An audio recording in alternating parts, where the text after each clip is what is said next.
This is the Comics Alternative, episode 286, a look at the July Previews catalog.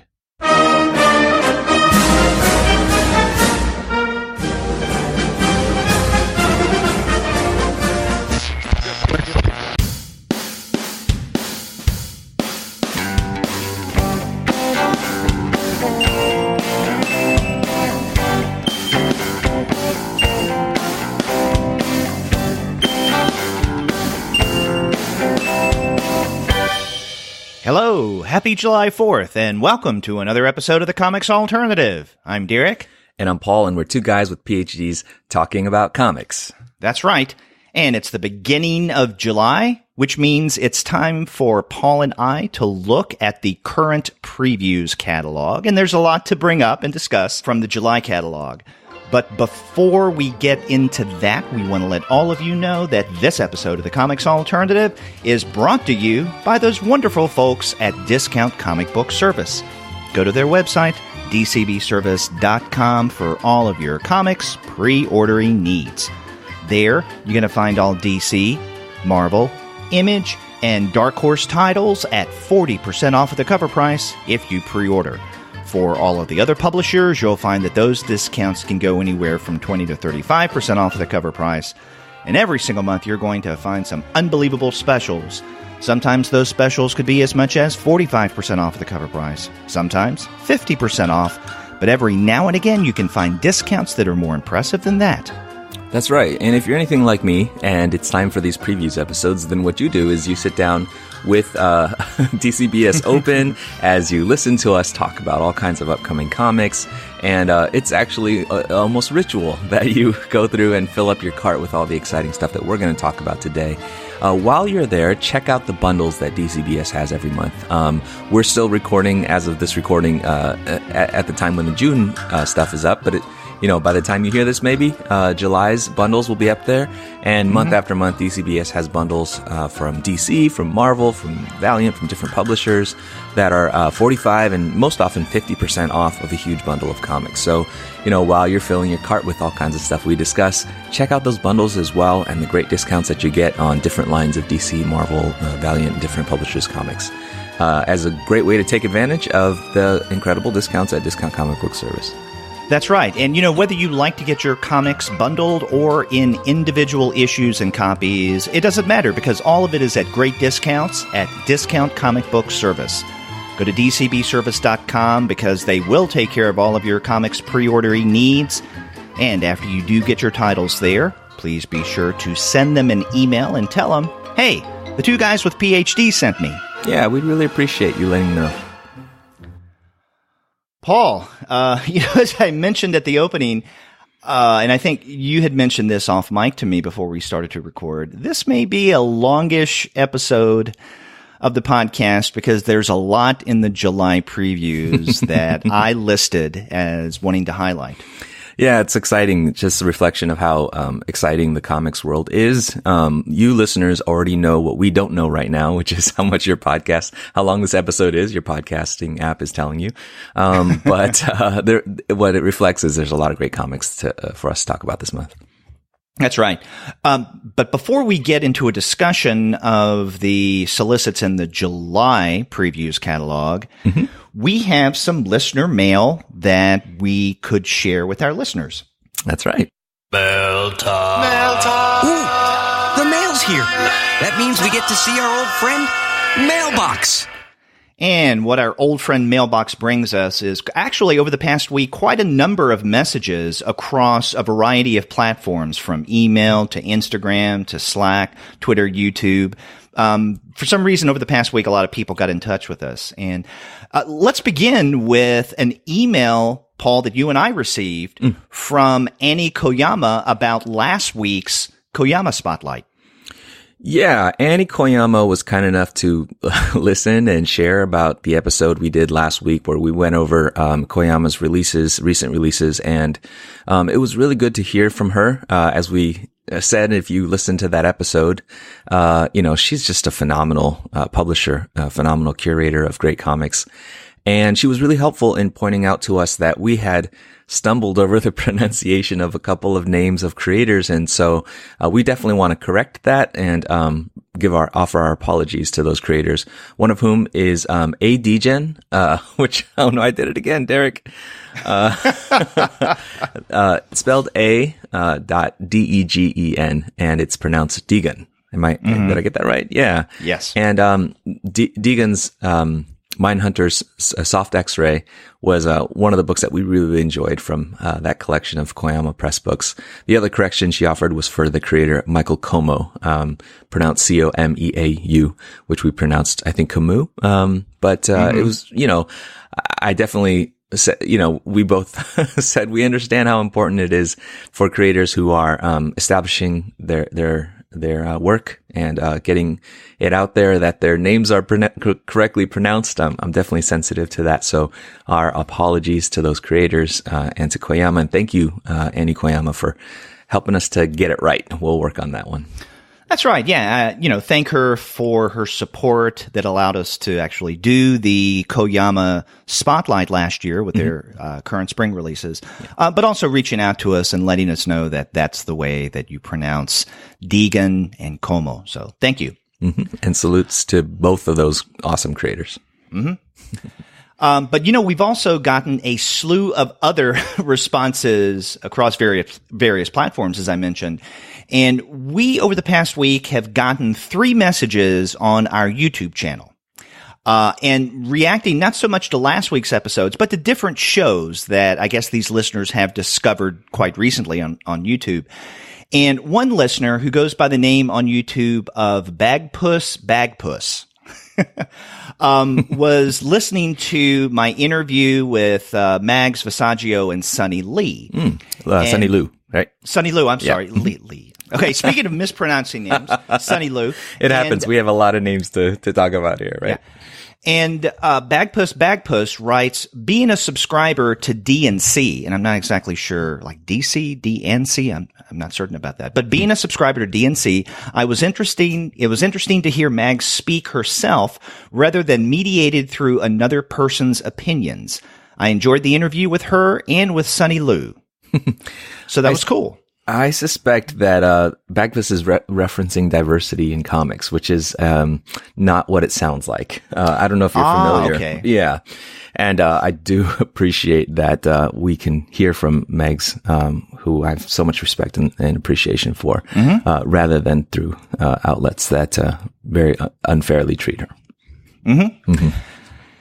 And then another listener via our YouTube channel, whose name on YouTube is BW Videos, was recently listening to a review that Pascal and I did on Satania. And BW Videos wrote, just read Satania. Oh boy, it was wild reading. And BW Video is correct, because that was a wild book, and both Edward and I really appreciated that. And then we got a third response over the past week from a YouTube listener, and this is someone who goes by the name Fivefold Understanding. Okay. And Fivefold Understanding was listening to my interview from early this year with W. Maxwell Prince and Martine Morazzo, about the Ice Cream Man series. I talked with them when that first issue came out. And Fivefold Understanding was, I think, referencing the fact that not that many people had listened to that YouTube video or that episode via YouTube. And this person writes, strange with this being such a hit. No views. We're talking best comics in the last 12 to 15 months easily. Up there with Gleason's Impeccable, Superman Flagship, Brubaker's Kill or Be Killed, Tien's Pestilence, Future Quest, arguably Flash and Marvel 2-in-1. Regardless of the facts, thank you.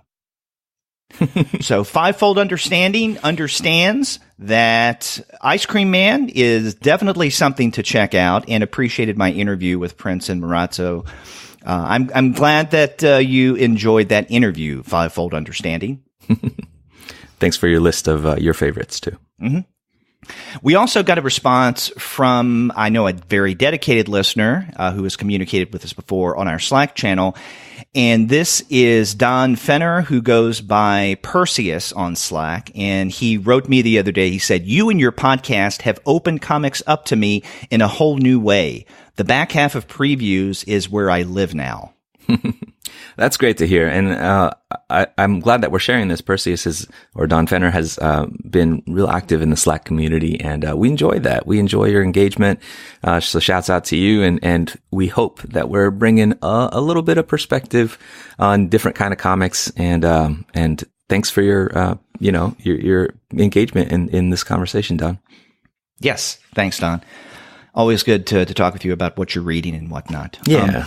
We also got several responses over the past several days on Twitter, and these are from people who, I think, two of which are from listeners who've been listening to us for a while, and then someone relatively new that I just met at Heroes Con. Now, we were speaking of Slack earlier. Another participant on our Slack channel is Milton Lawson. Yes.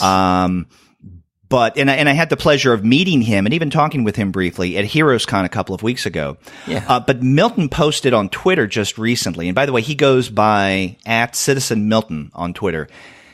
He wrote, "Among the highlights at Heroes Con Day 1, I got to meet Derek from the Comics Alternative podcast, a place for smart discussion around all comic topics from indie comics, manga, all ages, and more. Follow them at," and then he gives our Twitter name, Comics Alt. So thank you, Milton.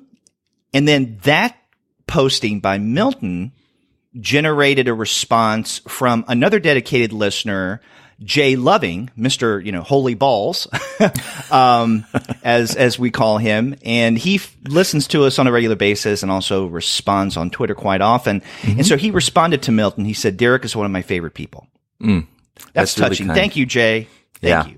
And Jay, we checked out your podcast as well, and good work. Yeah, Jay is one of the co-hosts of the podcast Best of the Rest, an indie comics podcast. And so they do, Paul, what you and I do all the time on the Comics Alternative, looking at non-mainstream publishers, indie titles, and the like. It's definitely something to check out, and I hope that all of our listeners will listen to the Best of the Rest. We got a third response on Twitter, and this is from someone that I met at Heroes Con a couple of weeks ago. And this is Rick Quinn, and he goes by Rich Quizzle or @RichQuizzle on Twitter. And he responded a few days ago, "Finally got caught up on my podcasts and listened to this," to one of our shows. "I met Derek at Heroes Con, and he couldn't be nicer. All the interviews included are great, but I'm the ones I did at Heroes Con he's referring to, but I'm biased toward Citizen Milton Lawson, and Chisholm Dave Chisholm entries, because I talked with both Milton and Dave. And so Quinn, I really had a nice time meeting Rick. I got to talk with him a few times, in fact, not only about comics, but also restaurant choices in the downtown Charlotte area. And so it was a pleasure to meet him. So thanks to Milton, Jay, and Rick for their Twitter responses. We do appreciate listeners getting in touch with us regardless of the platform.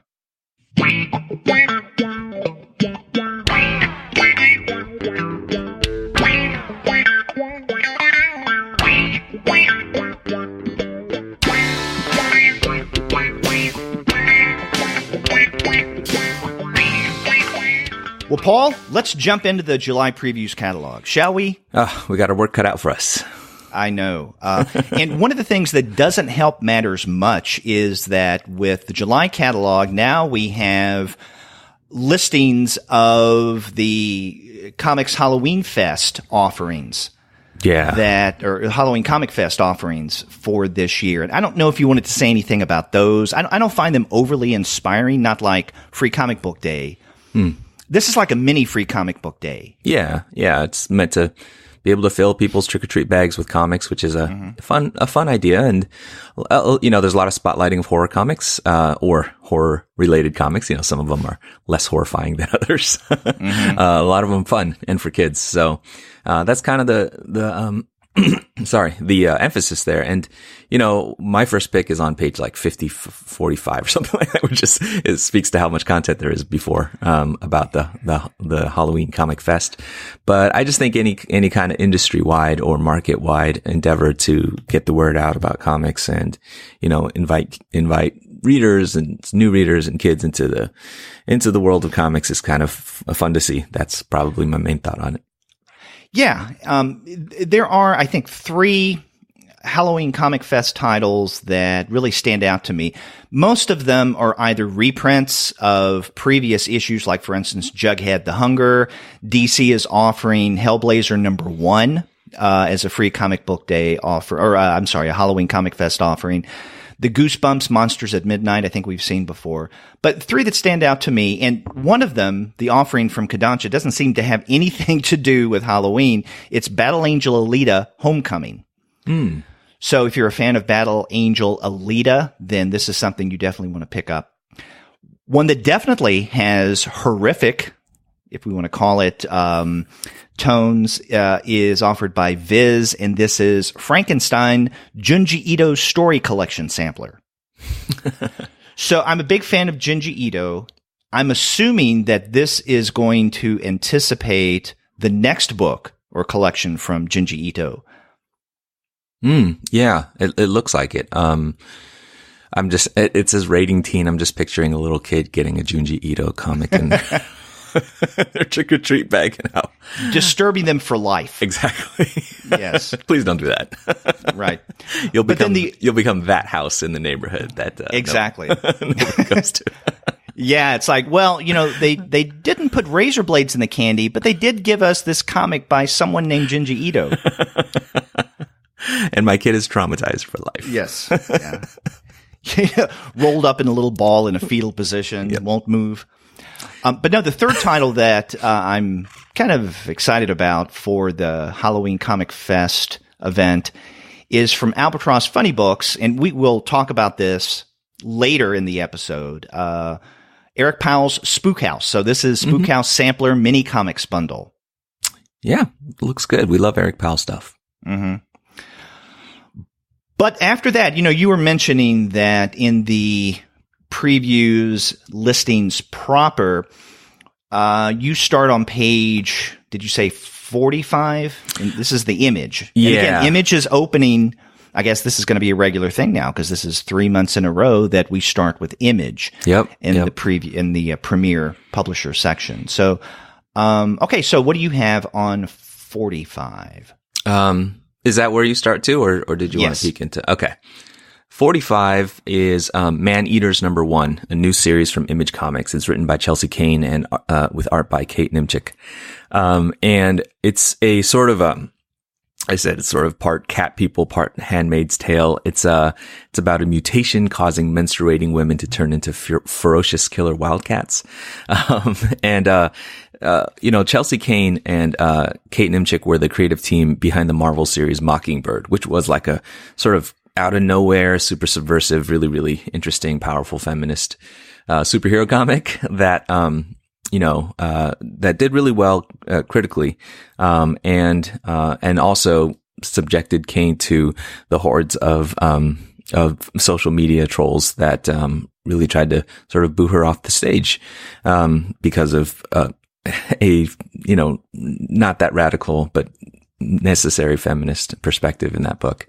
And but I think since that they've gotten some recognition for Mockingbird, Kane is a novelist and Nimchik's art is pretty great. So they're bringing their their storytelling talents to Image, and the series looks really interesting and a really like striking cover image of a paw in the air, like a fist in the air, revolutionary paw in the air. So I'm definitely on board for this dystopian science fiction, in the vein of your bitch planets and things like that series. Yeah, this is one that I also marked that I'm interested in, and I do remember hearing kind of like secondhand about the controversy on social media surrounding Chelsea Kane and her being trolled and all that. So it's good that there is this new series because I don't know, it seems to be a reassertion. It's like oh yeah, yeah, absolutely. I mean, really, it was really disheartening to see, because she was someone coming in from fiction, and some of what she said when she was talking about leaving, comics writing was just like, I've experienced trolls, but nothing like what I experienced when I came into comics. This is Chelsea Kane. And And, you know, that got me burning mad about these idiots who were harassing her online. And to see the sort of comics community rallying around her and rallying in support and all that, I hope that was part of you know, the invitation back. And I hope that this book you know, continues to make a mark and take a stand. So yeah. Now, if we turn the page, there is a title, and okay, I guess I should know my Roman numerals better, but this is what, 1975? Yeah. Am I? Okay, Yeah. that's what I assumed. Number 1, written by Joe Casey with art by Ian McEwan. And, okay, the solicit reads, meet Pamela Evans. Much more than a typical Manhattan cab driver, she also happens to be a badass monster fighter who wields an enchanted tire iron. Welcome to the year of her greatest adventure. And then they describe this as modern mythology for a new generation. And, you know, I am highlighting this because I do like much of the work of Joe Casey. It does seem interesting. On the other hand, and I know that you've spoken about this on Comic Syllabus, if I remember correctly in the past, that there seems to be with Image Comics kind of a style, Right. a kind of storytelling, fantastical, sometimes science fiction-y, that when I read the solicit, it doesn't really strike me as anything overly original. It may sound interesting, but it just seems like more Image stuff, right? Yeah.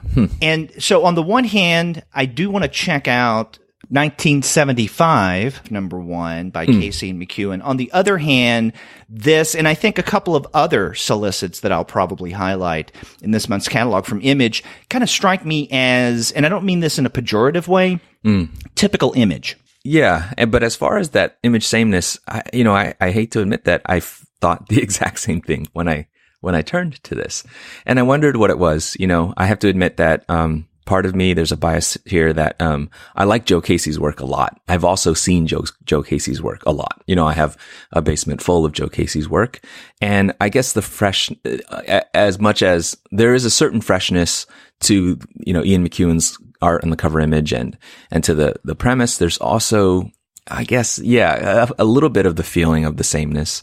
And I don't know, I'm still willing to give these series a chance, but because so many of the ones that I've read, I realize that if I just sort of like skip past the fatigue of some similarities and really try to recognize that each genre has its sort of affordances, what it allows, and then you really go from there to test out quality and you know, ingenuity and stuff like that. Then, you know, some series I've really latched onto, despite initially being off-put by it feeling like so many other Image series. And I'm hopeful about this one because I like Ian McEwan as an artist. But this, we'll see. I think tend to be kind of mixed on Joe Casey's work. Some of it I love, and some of it I just sort of jump off pretty quickly. So I'm willing to give this one a shot. Okay. Yeah. Where do you go next from that? I go to page 48. Okay, cool. Yeah, me too. Yes, and this is one that I'm feeling a little more hopeful about just because the creative team, the same people who brought us Trees, Warren Ellis and Jason Howard, have a new series out, or will soon in a couple of months, Cemetery Beach. The first issue is going to be coming out September 12th. And it's interesting. I read the solicit a couple of times. I really don't know what to make of it.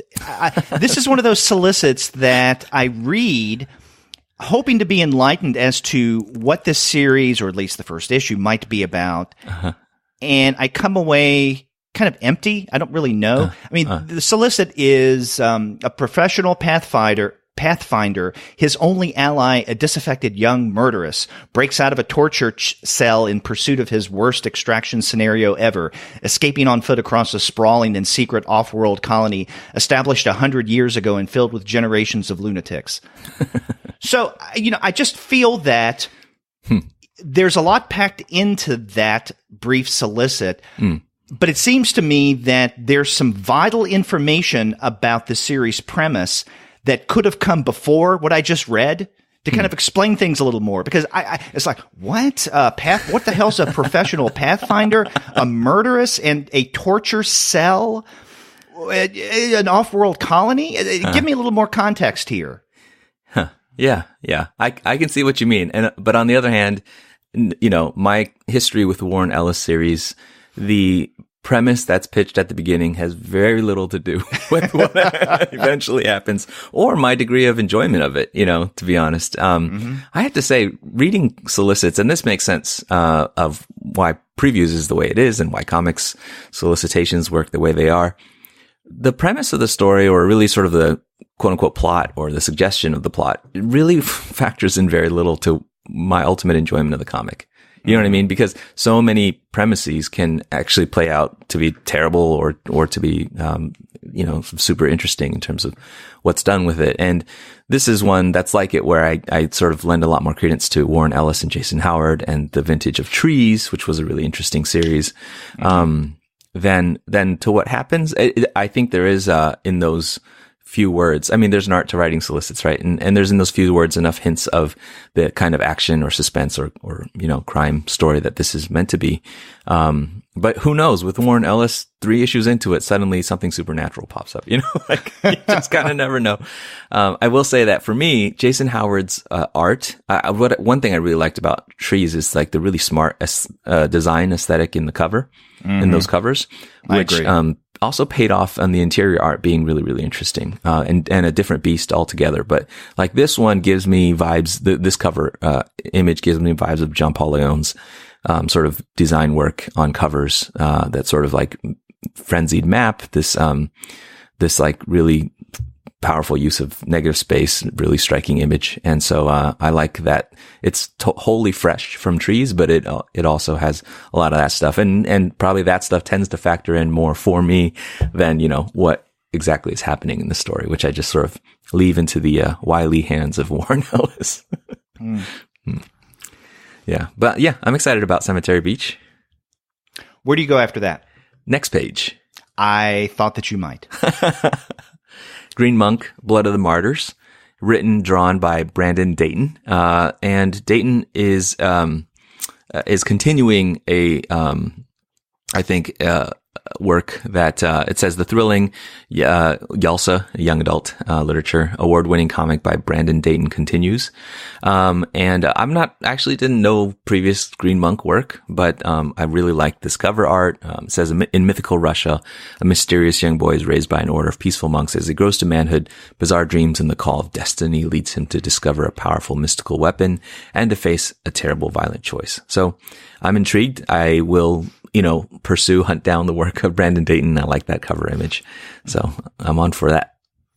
Yeah, and as you mentioned, it's a YALSA award-winning comic, and YALSA is Young Adult Library Services Association, which I had to look up. I didn't know what YALSA was before I saw this solicit. Yeah. It's I'm always filling in my own ignorance as we go here.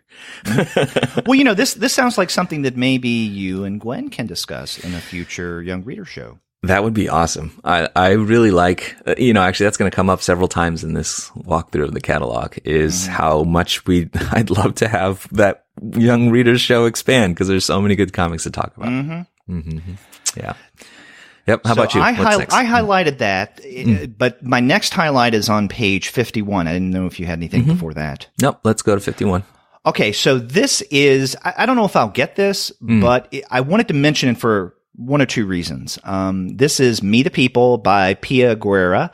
And if the name Pia Guerrera sounds familiar, then you're probably a fan of Y the Last Man, because Pia Guerrera was the artist of that BKV written series. A high mark, I think, of Brian K. Vaughan's career so far. Yeah. And this is, it says, a collection of Pia Guerrera's most recent editorial cartoons just in time for the 2018 midterm elections, covering a wide array of topics from the Trump administration's unprecedented attack on democracy and the GOP's enabling of chaos to fight against gun violence and corruption. Guerra's widely shared cartoons are direct and to the point. And again, I don't know if I'll get this, but I did want to mention this for a couple reasons. I guess first and foremost, this is one of several, as we've seen over the past few months, collections or comics that deals critically with Trump in particular, and of course the Trump administration in a broader sense, which I applaud. Now, the other reason that I bring this up, and I don't want to name any names of specific podcasts, but Paul, I have heard recently, in fact, just the other day, another podcast that deals with comics, one that I listen to on a regular basis. And without giving too much away, I will say that this podcast is, let's say, a colleague of yours over at Multiplicity. Multiversity, I'm sorry. Where the co-hosts were, they were mentioning Mike Norton's solicit last month, you know, that little Don, is that Little it? Donnie, Little Donnie, yeah. And bemoaning the fact that why do we need politics in our comics, okay?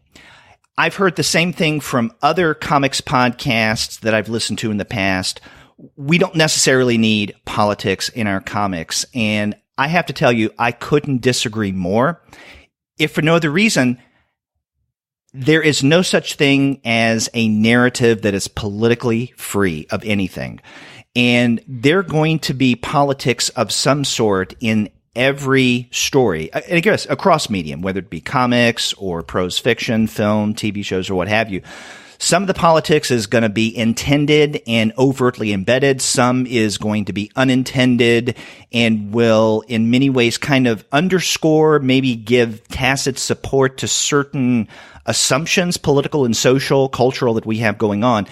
In other words, I'm a believer that there's no such thing as the non-political, depending on how you define political.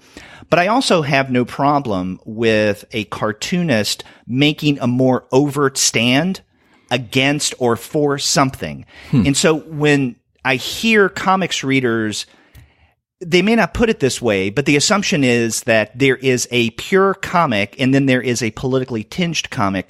I don't buy that. I don't feel that narratives, comics related or otherwise, should necessarily be free of politics. And in fact, and you know, actually, this is not the first time I've referenced Jean-Paul Sartre on the podcast, but you know, Sartre wrote in Qu'est-ce que la littérature, or What is Literature? He argues that prose and poetry are vastly different in that with poetry, you do get a sense of a purer art as object. But when it comes to prose narrative, it's very different because by its very nature, there is something being sided with in one form or another. And he writes in that essay about, I guess you could call it committed writing or literature engagée, engaged literature or engaged writing, and says that there's nothing wrong with taking a stand in prose fiction. And in fact, that's what prose does by its very nature. I would say that you could argue to a large degree the same with comics.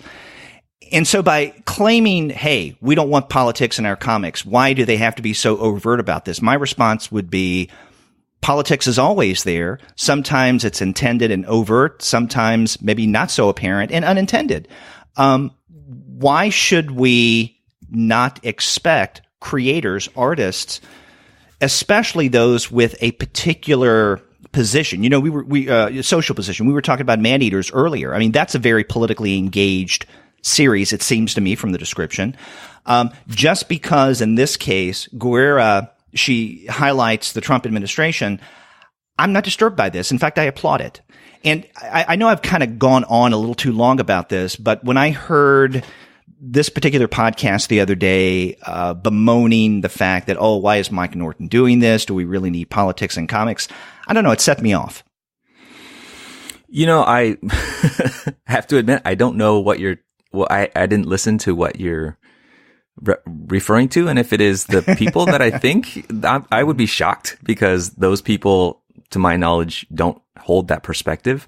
I'm not sure if they were voicing another's perspective or if they were just asking a question, which I would ask, but would respond in a certain way. I'll say it in a second. But anyway, I didn't hear what you're talking about. And so I just can't say anything about whether or not that's a launching, but just like, if it is the people that I know, that is, to my knowledge, absolutely not the perspective that they have. Yeah. Yeah. And I am dancing around said a podcast that I listened to. So I don't want to name any names, but no, they were pretty clear that something like Norton's Little Donnie is not their cup of tea. And is it? But I don't think it was. I wouldn't suppose that it was the particular politics of satirizing Trump that they had objections to, because they're not oriented that way. But I do wonder, and to me, I think it's a welcome thing that in these solicits, what we're seeing is Image publishing editorial political cartoons. And that is something to take note of, because, it's interesting that Image is doing that. And that's I think that's a concerted move since 2016 that, Image. You got Shannon Wheeler's work, and so, and that is a position that they're taking, and I'm glad they're doing that. And again, like, if it's one thing I think you're talking about, I would be like absolutely shocked that they weren't glad that Image was doing that too. But what's interesting about this to me is that Guerra is one of these artists, and I've followed her online and great on social media, and tends to say a lot of things I agree with. I guess that's what I mean by great, but also like active. And, a lot of these are cartoons that have appeared in New Yorker. So to think about it in terms of a creator who went from this much lauded series, Why the Last Man, into cartooning, into sort of political cartooning, editorial cartooning, and then to have Image come back around. And I don't know how this came about, if Image, approached Guerra or vice versa, but to have Image be actively pursuing the chance to publish these kinds of endeavors is more than just, I think what you're talking about, referencing Sarge and my perspective is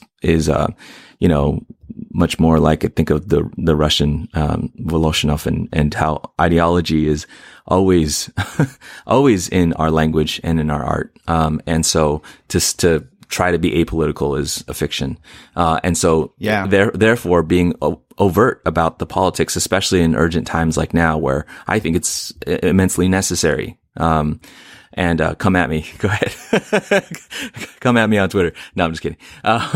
Where it's overtly necessary for us to not only be political, but to really take up the sort of causes of humanism and justice and all that kind of stuff.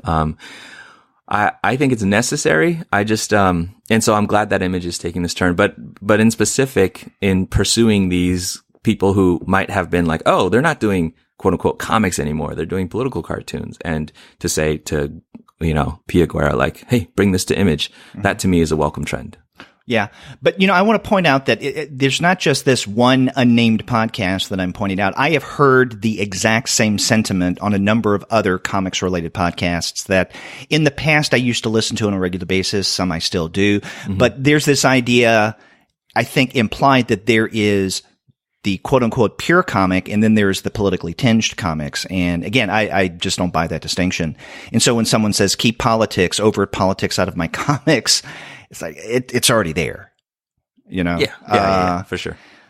So, and, many of these readers may be of the more mainstream variety. And so they have a particular idea of what comics are that could be vastly different from, Paul, what you and I consider comics to be.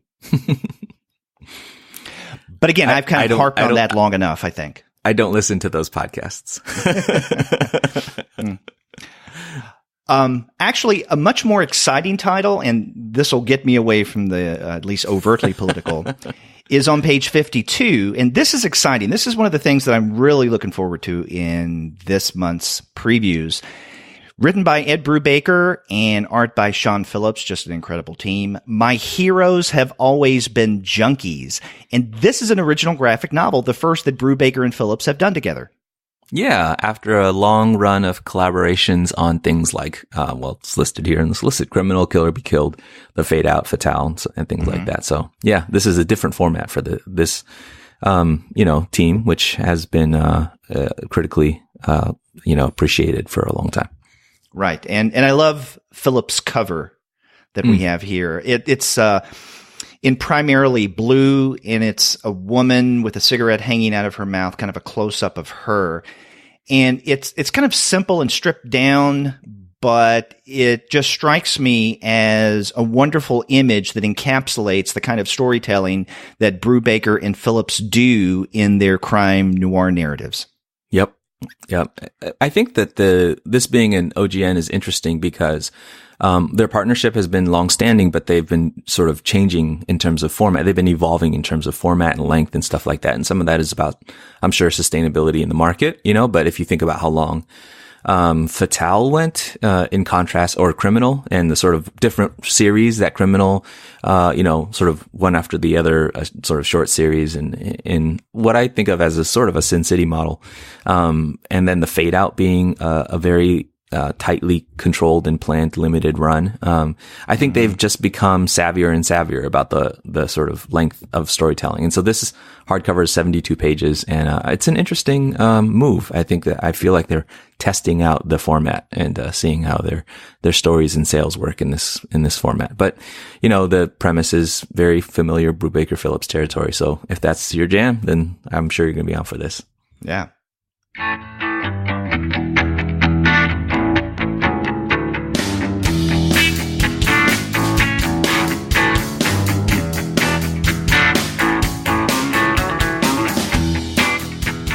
Now, I don't have anything else in Image. I mean, there are other things that I'm interested in, but they're not necessarily number one issues, or they're trade collections of things that we've highlighted in the past. Do you have anything else in Image? Exactly the same. Lots of trade collections of good stuff, but okay. Yeah. Okay, let's then move on to the Dark Horse section, and there actually are quite a number of things in Dark Horse this month that I think are worth mentioning in one way or another. I first go to page 100. Okay, let's go with you. And this is Stranger Things, number 1. Now, Paul, have you watched the Netflix series Stranger Things? No, unfortunately, I haven't had a chance to, although, of course, like everyone else, I hear all the great things about it. Yeah, it is. I really like the series. I don't think that I'm as bowled over by it as some people are, because from what I understand, there's some viewers that are just gaga over this. Mm-hmm. And I think to a large degree, it does capture the feel of the 1980s, or at least to a point. I don't think it does as much as some people may think. In other words, my kids love Stranger Things, and they think that because they've watched the 2 seasons of Stranger Things, that they know what the 1980s were like. It's like, well, it only touches on some of the 1980s. There's a lot of the 1980s, because I lived through it, that it doesn't.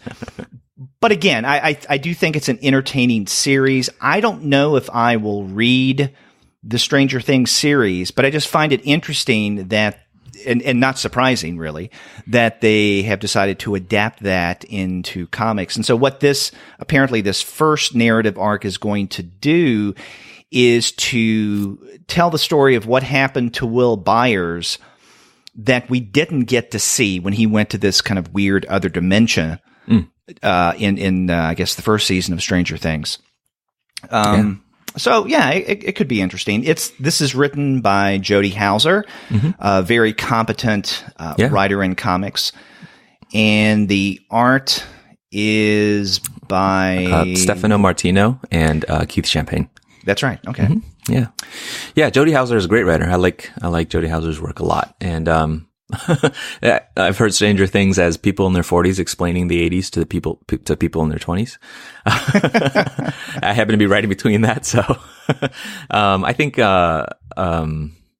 this coming to comics is something that people are going to be really excited about. So, and the art looks great too. So it does, yeah. And we do have at least 2 full pages of sample art, which is good. Yeah.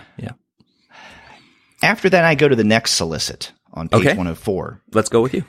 And this is, I guess, like Stranger Things, an adaptation of a narrative or a concept from one medium to the other. This one, though, is Mystery Science Theater 3000, number 1. And this is at least partially written by the originator of MST3K, Joel Hodgson. Oh. And then there's a series of other writers and then artists as well on this. Now, are you or have you been a fan of Mystery Science Theater 3000? Nope. Huge blind spot. Oh, wow. Okay. Yeah, I have a very soft and warm spot in my heart for MST3K. I started watching it when it was on Comedy Central, probably the first or second season, and I found it by accident. I was immediately hooked. Yeah. And then when I went to graduate school about a year or two after that, and then met Amanda, my wife, she and I watched MST3K together, and that really defined our growing close, eventually becoming engaged and getting married relationship. Because we used to watch MST3K all the time. It was kind of a religious act for us in a way. Yeah. And, we liked it when Joel was the main character. And then when he transitioned off and Mike became the lead, we still watched it. We also watched it when it went from Comedy Central to the Sci-Fi Network. And then it ended its first run. Now, a couple of years ago, Hodgson and others who were a part of Mystery Science Theater 3000 had a Kickstarter campaign that I actually backed, and it was to bring back Mystery Science Theater 3000, but with an entirely new crew. So we have a new guy stuck in space. We still have Crow, T-Robot, and Tom Servo. We have a new Dr. Forrester, and we have someone besides TV's Frank who fills the evil sidekick role. I tried to watch, and it's on Netflix now, this new Mystery Science Theater 3000. I tried to watch one or two episodes of this new series, and I tell you, I couldn't. Part of it may be that I still yearn for the original, right? But I don't want to be one of those old fogies who says it's not as good as the original. Not my Mystery Science Theater. Right. And, in many ways it isn't. But another thing that I didn't like about this new MST3K is it was difficult to tell who was talking. Because, even if you've never seen MST3K, you have to have learned at some point in your cultural life that basically you have the lead who's stuck in space and then the robots silhouetted in front of the movie that you're watching, that they're watching. Right. And so you don't see people talk, but you hear them. And it seemed to me that with this new Mystery Science Theater 3000, the voices of the various characters were similar enough to where you didn't know who was saying what, or at least I didn't. Right. So I just didn't watch it. I don't know if I trying to bring back something that was a big success now for a new audience sometimes work and sometimes doesn't. Yeah. So when I see that we have a new comic from Dark Horse, Mystery Science Theater 3000, on the one hand, it's like, interesting. On the other, I don't know. So I feel mixed about this, and I feel bad about that. Well, I think that there's, we're in this age of everything being resurrected, right? Yeah. And so there's a tenant risk, because you mentioned the soft and warm spot in your heart that this has. Later on, we'll get to something that has a very soft and warm spot in my heart. And that always creates for us as old fogies a kind of cynicism about this revamp, right? It's like you'll never be as good because, no matter how good you are, and, we can, of course, gain a kind of critical distance and talk about its problems. But then there's also the part of it where I'm not, 18 anymore or whatever, or 6 years old or whatever, and I'm not sitting next to Amanda, for watching it, and it will always pale. And so that's always the risk of resurrecting these things, which, we're doing, like this catalog, you could easily, if you just marked everything that was, an explicit what do you call it? Like a relaunch, rebranding, whatever of something, then that's most of the catalog right there. So yeah, so it's just a interesting double-edged sword. But yeah, if you do get to check out Mystery Science Theater 3000 from Dark Horse, I'd be curious how it plays for you. Yeah, I'd like to check out at least issue number 1. Yeah. Yeah, well, I go next to page 108. Do you have something before? Nope, I go to the same place. Okay, and we have Olivia Twist from Dark Horse. This is number 1, and it's a monthly that is written by Darren Strauss and Adam Dalva, with art by Emma Viacelli, and it's Viacelli maybe. And it's basically an Oliver Twist take, but that is reimagined around a character named Olivia Twist.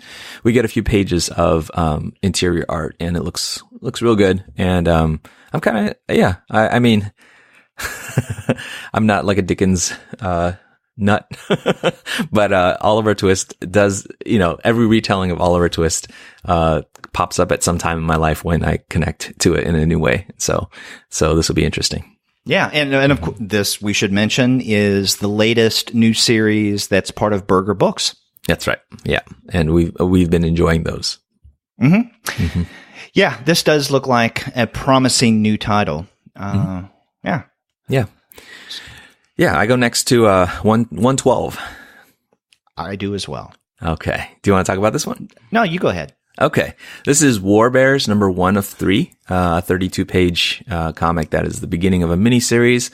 And the thing that makes it notable for me is written by Margaret Atwood. And so we had Margaret Atwood's, of course, well-known novelist Margaret Atwood, author of The Handmaid's Tale.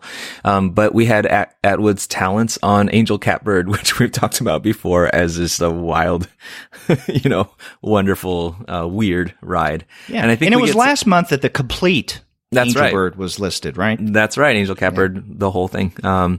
And so those 3 volumes were collected together. And this looks like and that came out actually as graphic novels, volume 1, 2, and 3, right? So it didn't come out, Angel Catbird never came out in the sort of monthly issues, format, which this one seems to be, which is interesting.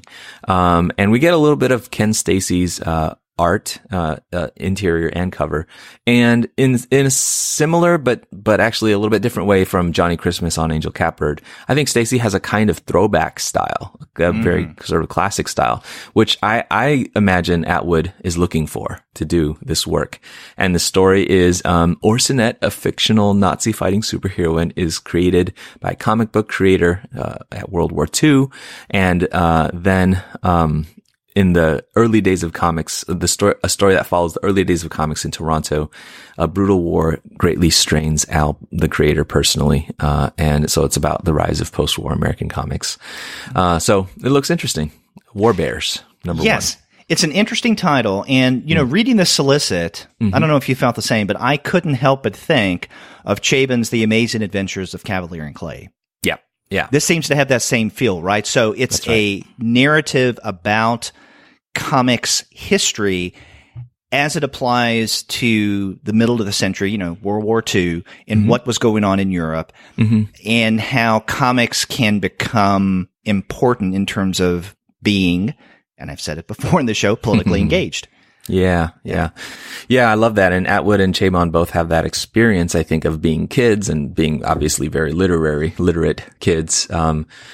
They're a generation apart, but, sort of thinking a lot about comics and the way that they land in the popular imagination and how important that is to people traversing, these various political eras. And I think that's an interesting way to think about this discussion we were having earlier about the ways that comics are political. So, Yep. I'm a couple pages down. I'm at Gamma on 115. Yeah, before that, on 114, I just want to mention real quick. Sure. We have now a library edition that's being solicited of Rick Remender's Gigantic. And Eric Nguyen, and I'm sure I'm mispronouncing that name. Nguyen does the art. I did not originally read this series when it came out in 2008 to 2010. Did you? I didn't, but I knew it existed, so now's the chance for me to get it in a library edition, which is a gorgeous looking series. So, yeah. So, but anyway, you have Gamma on page 115.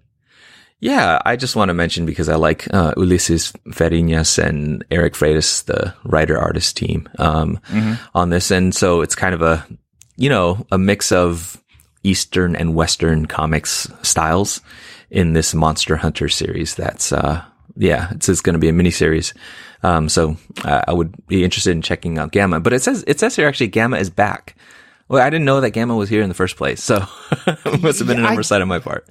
I do vaguely remember an earlier Gamma. So I guess this is just a return to this story world that they created together. Sure. Yeah. Yep. I'm not for a few pages here. Yeah. I want to mention on 118 that we now have the next trade in Peter Hogan and Steve Parkhouse's Resident Alien series, Resident Alien and Alien in New York. Now, Paul, if you remember a few months back, you and I discussed the first issue of this series. Yeah. And so I just wanted to mention it in passing because, as I said when we reviewed that first issue of An Alien New York, I'm a big fan of Hogan and Parkhouse's Resident Alien series. Now we have the solicit for Volume 5. Yeah, An Alien in New York. Yeah, I enjoyed reading that with you. Yeah, it was fun. Now, I go next to page 121. Did you have anything before that? No, actually, I go there as well. I don't know if you're going to highlight the same thing in particular that I am. Or if you're... Well, there is a whole bunch of Disney stuff. Yes. Yeah, let's do that. No, that's exactly right. Okay, so what did you want to point out on page 121? Because we have two titles, yes, and both of them are references to classics. Yeah, and we can also mention just here in Dark Horse, and then later in IDW, and then later in other places, the Disney comics, they're always there, but they sort of keep coming. And I think how that license plays out is just fascinating, or those licenses, I should say. But I was going to talk about both of them, so whichever one you had particular interest in, let's start there. Well, you go ahead because kind of similar to my earlier comments about politics and comics, I wanted to get on a soapbox about one of these titles. Okay. All right. Well, there's Disney Treasure Island starring Mickey Mouse, written by Teresa Radis and art by Stefano Turconi, and then Disney MobyDick starring Donald Duck, written by Francesco Artebani, with art by Paolo Matura and cover by Mirka Andolfo. And you know, there have been a lot of European artists that have been expanding out the Disney comics, the Duck comics, you know, the legacy of Carl Barks and those folks. And so I think these are adaptations into two literary works from these European adapters and bring in the Disney sensibility to it. But now I'm super curious, Derek, about your rant. So I want you to bring it on. Okay, well, you know, I think both of these titles are interesting in that they're adaptations of classic works. And I'm fascinated, as listeners of the podcast know, by comics adaptations in that originally come from other media. And in particular, I guess, you know, works of literature, right? So how do you take, let's say, a story by Stephen King and adapt it to comics? You know, how do you take, in this case, you know, the classic Melville's Moby Dick and bring it not just to comics, but also into the world of Disney and the Ducks? And with Treasure Island, I like it well enough. Robert Louis Stevenson, fine. Herman Melville, though, I mean, I do have it hits a sweet spot for me. I absolutely love Melville's work. Moby Dick is, you know, something that I've read multiple times. And I'm fascinated by comics adaptations of Melville's work, and I guess in particular Moby Dick. But my soapbox here, and I'll keep it brief, is where the hell is the dash? Okay, because for those who know Melville and for those who know Moby Dick, the title should always be hyphenated, Moby-Dick. And then the subtitle, or The Whale, you know. And then, with one exception, every time the whale is mentioned within the interior of the narrative in the novel, it's without a dash. I think there's one occasion, and I can't remember what chapter it is, but it's, I think, later in the novel, where Moby Dick is referenced and there's a dash. But just because of the history of Moby Dick, especially its publication in the United States, because I think it was first published in the UK and then the United States. But the title is always hyphenated and reference within the story to the whale itself, unhyphenated. In this title, Disney Moby Dick, there's no hyphen. And yes, you can accuse me of being a nitpicking academic. I'll own it.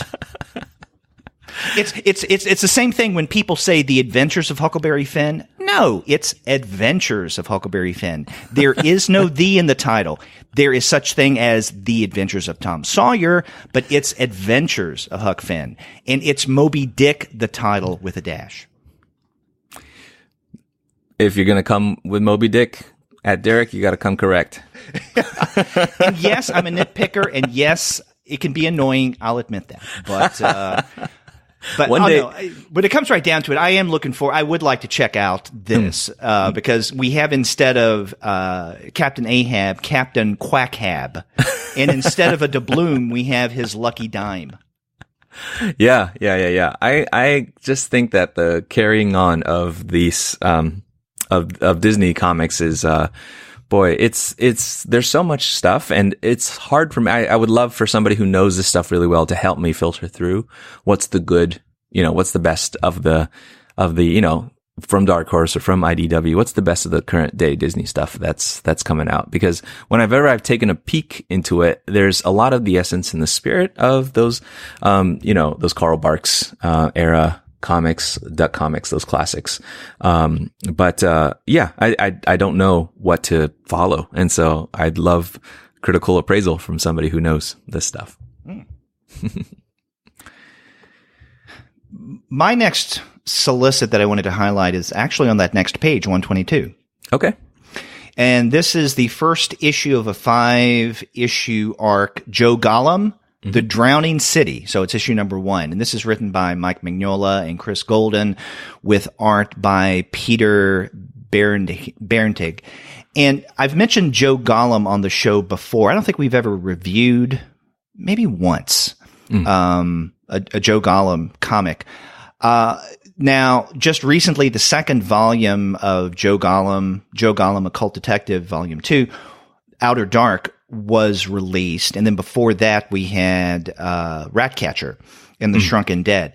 I really do like this character. And so now we have a new series. I probably won't get the individual issues. I'll wait till things are collected, kind of like I did with Ratcatcher and Outer Dark. Mm-hmm. Yeah, tends to be my way of approaching the Mignola stuff, which that I do get in the Hellboy universe and stuff. Yeah. Where do you go next in Dark Horse? I don't have anything except what I was mentioning before about seeing a lot of Disney stuff coming up. But yeah, I don't know. Do you have others? Just one other thing, and this is on page 136, and this is volume 8 of Kengo Hanazawa's I Am a Hero. Yeah, I knew you'd go here. But actually, I don't have that on 138. Do you? Oh, I'm sorry, 136. 136, yes. Yeah. That's a manga series that I definitely keep up with. I Am a Hero. So it's hard to believe we're at volume 8 of the omnibus now, but it's a good series. I like it. Yeah, they're coming fast and furious.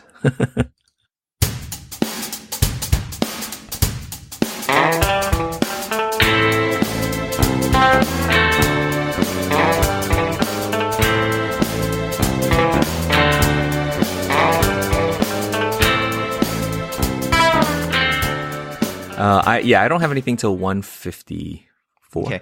Well, in the catalog, proper, we get a brief mention of some DC things. Oh, yeah. Okay. And so we can talk about the DC previews catalog, since they're doing their own thing now. And actually, there are a number of things in this month's DC catalog that are worth mentioning. All right. Why don't you get us started while I turn to mine? Okay. And actually, I want to mention, and I'll do this one or two other times, we try not to, even in our preview shows, talk about the superhero universes, but every now and again, something goes on or something's about to be published that at least I feel that we need to reference in some way or another. And at the beginning of this catalog, and I think it's on page 3, we get some information about, I guess, the next series or the next event in the DC universe. And I wanted to mention this because it's being written by Tom King. And I put a lot of stock in what King does. Yeah. And this is Heroes in Crisis. So it seems interesting. I don't know if I will read these individual issues as they come out, or I'll wait till everything is collected. But I'm glad to see that this is a series that Tom King is writing.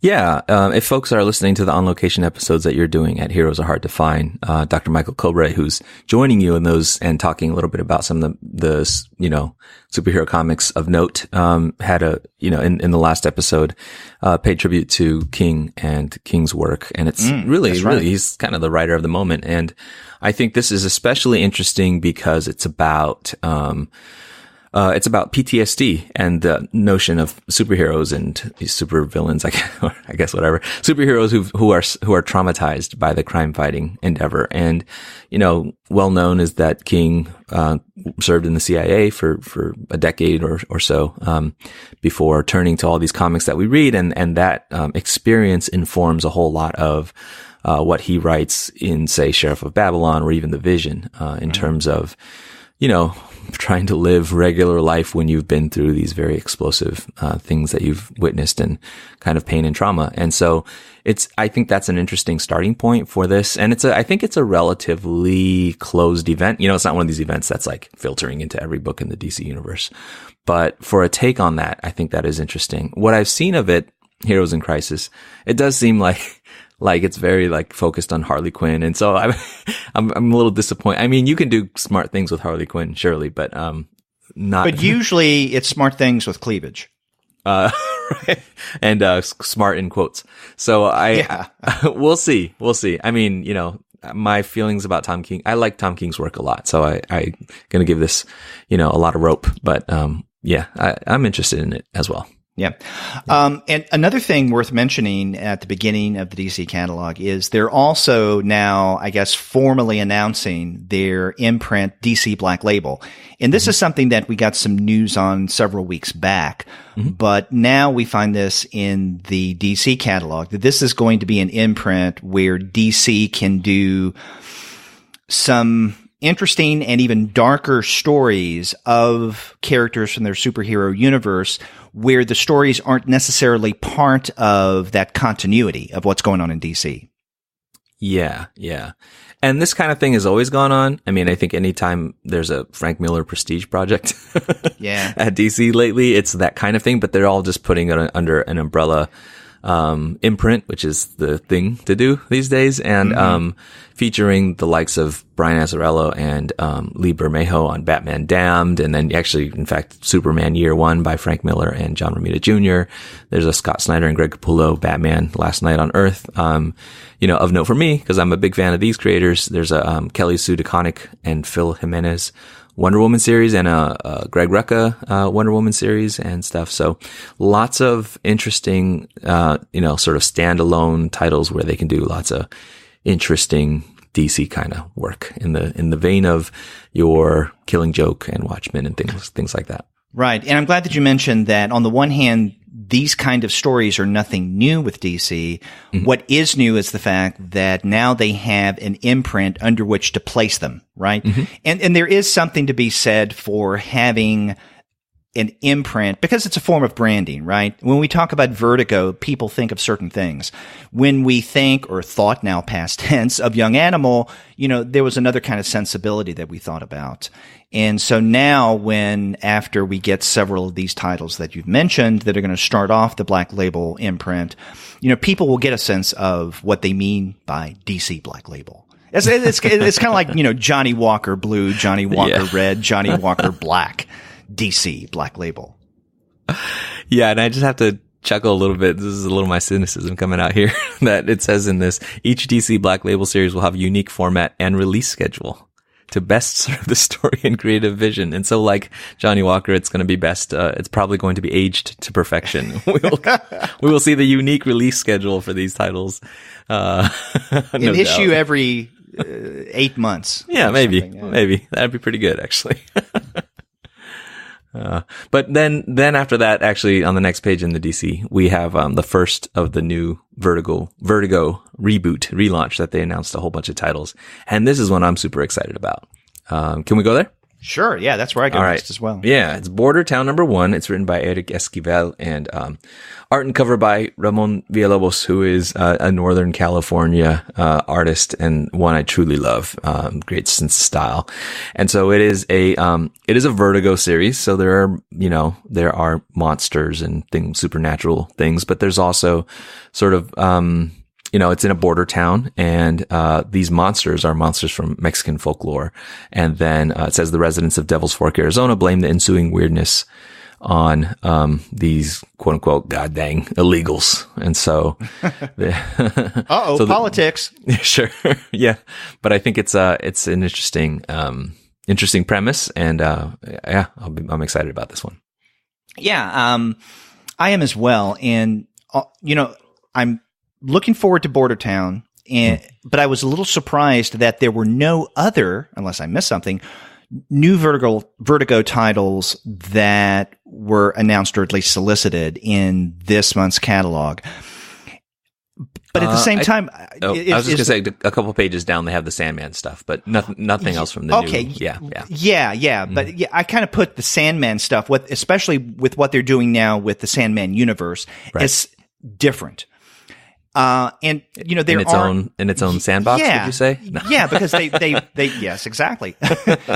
Because DC has consciously done that with the creation now of the Sandman universe. Yeah, but right. There are, as you mentioned, a number of these new Vertigo titles where they're going to try to enliven once again Vertigo. Mm-hmm. Yep. And I think it may be a good thing that they appear to be spacing these out, because in the past, when Vertigo has tried to relaunch things or to rebrand themselves, they throw a lot out at once, and it possibly can be a little overwhelming. And this may be a more successful strategy. Now, you and I have talked off mic about the possibility of doing a Vertigo publisher spotlight with these new titles. I'd like to do that because this, I guess, is going to be coming out in September, Border Town #1.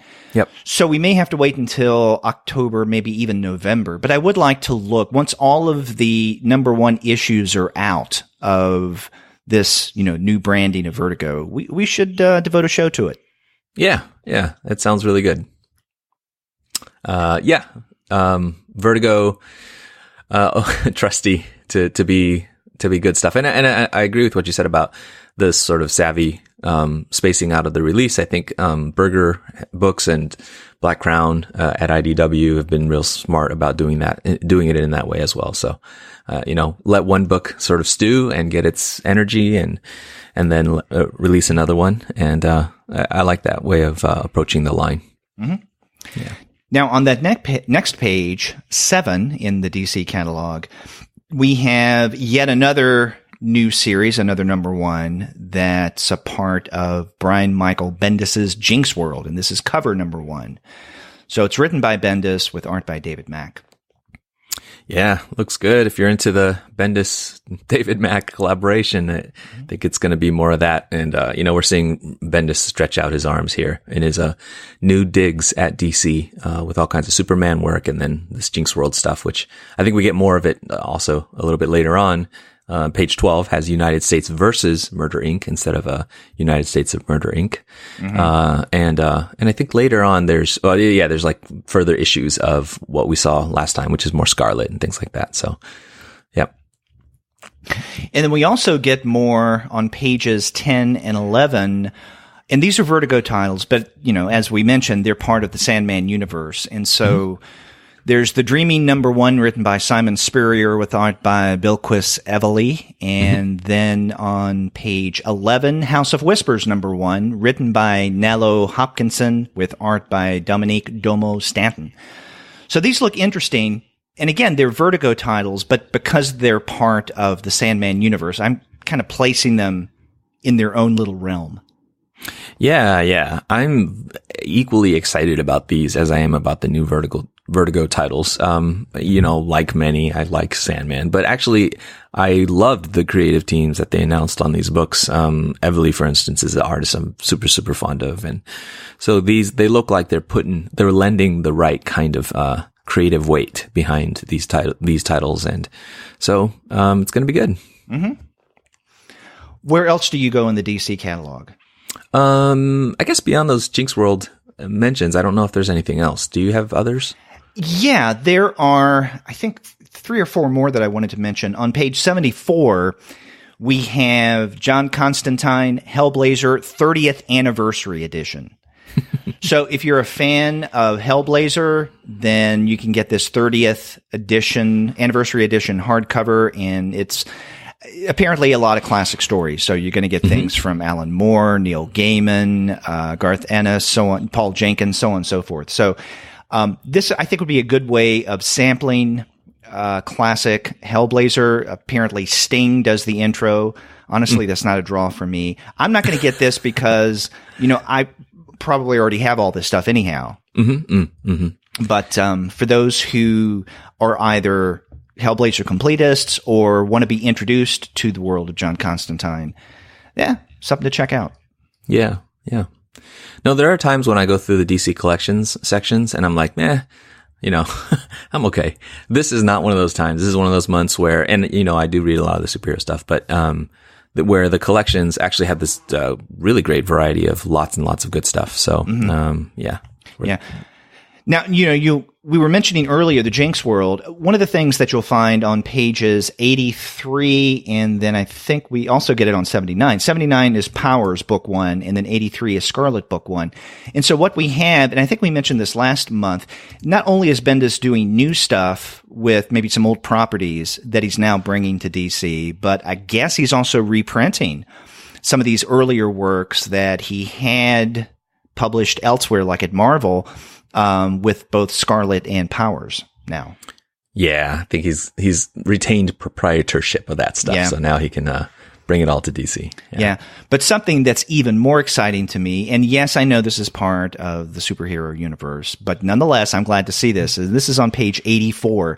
Shazam, The Monster Society of Evil Deluxe Edition hardcover. So this is great to see Binder and Beck back. And in a hardcover format. Yes. This is good. I heard that they were going to start releasing classic Captain Marvel, and he is Captain Marvel to me, not Shazam. He is the Captain Marvel. Just call him that. The Marvel Comics incarnation is false. Shazam, Captain Marvel, that's the real Captain Marvel. Shots fired. He's the big cheese. I like the Marvel Captain Marvel as a character, but I do think that so all that was because of the lawsuit, right? That DC shot at what was it? CC Beck Fawcett. Oh, thank you, Fawcett. And somewhere along the way, I think it legally sorted out that would just be called Shazam in the title. He actually, whenever somebody says Captain Marvel, I have this mental filtering process of which one we're talking about. So, yeah, the big cheese is the OG. Yeah. And that's all I have from the DC catalog. Yeah, it's good stuff, DC. I mean, DC more reliably gives us a bit of that old superhero stuff like you were just talking about, and a bit of new ventures and stuff. So yeah, it's fun to see. I like a healthy DC, people will say, are you a Marvel person or a DC person? Honestly, I like good comics, but part of it being of good comics means a healthy, competitive DC and doing its best stuff, which I think it's doing. So after that, we get to IDW, and where do you begin in IDW? I guess I'll briefly mention off of that mention of DC, Batman the Max crossover on page 154, written by John Layman and Sam Keith, with art by, of course, Sam Keith. And so I figure that there are maybe some listeners who were fans of the Max way back in the 90s, and Sam Keith's really alluring art style, alluring for its fans. And I know people, I think Keith's art is very polarizing. And so some people are like, not for me. And others love this stuff. And so if you love this stuff, then this crossover looks intriguing. But actually, the big thing, I don't know if you have anything to say about that one, but my big fussing is about 156. Yes, 156 and on to 157, we get a new Dick Tracy. And so this is written by Lee and Michael Allred and Rich Tommaso and Mike Allred. They're doing the art. Now, for listeners of the podcast, you know that a couple of weeks ago when I was at Heroes Con, I had the pleasure of talking again with Rich Tommaso. And the big news with him was that, and he talked about this with me for the show. I think we had like about an 8-10 minute interview. Mm-hmm. And he had mentioned this new project, and he was really excited about this. And I don't think I'd heard anything about this. And in fact, I think IDW a couple days later announced it. So they officially sent out emails in the media about this new Dick Tracy. Yep. But, a couple days before that announcement went out, Rich was telling me about this new project, which is great because Rich Tommaso does really good work when it comes to crime comics, crime narratives. And so it just makes sense that the All Reds would approach him to do the art for this new Dick Tracy. Yeah. You mentioned earlier your soft and warm spot in your heart for MST3K. This is the soft and warm spot in my heart that I was alluding to. Dick Tracy? Yeah. What happened was, you remember the Warren Beatty movie that came out in the late 80s? Yeah. And so that came out at a time when me as a impressionable kid, I was interested in comics. I read a lot of newspaper strips and your Garfields and the like. And I really think Dick Tracy was the sort of vessel that carried me into comics history and also really into comic books, even though it didn't primarily exist as comic books. I mean, I read these old collections I found in Barnes and Noble, or it wasn't even Barnes and Noble back then, but I found these collections of old Dick Tracy strips in bookstores, and I read those things to bits, and I still sort of have them, and they're in tatters. And so actually I've been a huge Dick Tracy fan, on and off, obviously, throughout my life. And so when, initially a few months back, Archie, I think it was, announced that they were going to bring back Dick Tracy, and then there was a, snafu about license, I think. And so that didn't happen. And I don't know if that sort of triggered IDW to say we would like to, we have this license and we want to do something with it. But, so since then I've had various mixed feelings. And I say mixed feelings only because of what we were talking about earlier, because of that precious, soft and warm spot in my heart where this is really important stuff to me in some senses. I mean, in other senses, it's whatever, it's comics. But, so I gotta say, I'm a huge fan of Mike Allred. I love Madman. Since Madman, basically, I've been a huge fan of Mike Allred. I, basically cheer for his work all over the place, and also Lee Allred as well, of course, and also, his wife and, Laura Allred. And I also am a huge fan of Rich Tommaso, but it's sort of like, you can be huge fans of these friends and you can be huge fans of your parents, but you don't know if necessarily you want these friends having dinner with those parents. You know what I mean? So it's sort of like, I don't know exactly how I feel about, this, and I'm willing to, and obviously I'm excited to give it a shot and to see what it's like. But just like you had that certain amount of ambivalence about new relaunches of Mystery Science Theater, I'm going to wait and see, because the classic Chester Gould, Dick Tracy, and iterations since have all sort of, wormed their way into like really important stuff for me. And I don't know if these creators, will pack that same punch, or if it's even possible for them to do that. I agree that Tommaso's style is a great one, a great fit for the character and the world. But yeah, we'll find out. And I'm excited to find out. So I'm glad this is coming back. Mm-hmm. Yeah. What else do you have in the IDW section? I was just going to briefly mention more Disney, a couple pages down, 163. These are the ongoings of DuckTales and stuff like that. And, just add that to my note earlier about, what, my curiosities about Disney's work, including at, 166, a new series for Tangled written by Katie Cook, with a variety of artists that I'm kind of curious about, mainly because that's stuff now I experience with my daughter. Apart from that, I don't have anything till Boom. Yeah, I had marked on page 175 the next volume in the Library of American Comics Baron Bean series, which Harriman did. Oh, yeah. There's that, but I don't know if I'll get it just because I didn't get the earlier volumes. But also we have, I find interesting more than anything, on page 178, yet another incarnation of From Hell. There are so many different editions of From Hell, it seems, that come out about every other year. I've lost track. But this one is interesting. It's From Hell Master Edition #1. So I'm guessing that these are going to be individual issues, kind of longer comic books. 64 pages, it says. It's going retail for $7.99 that they're coming out with. And what makes this a master edition is that it's remastered and it's fully colorized. Yeah. Of all the comics to colorize.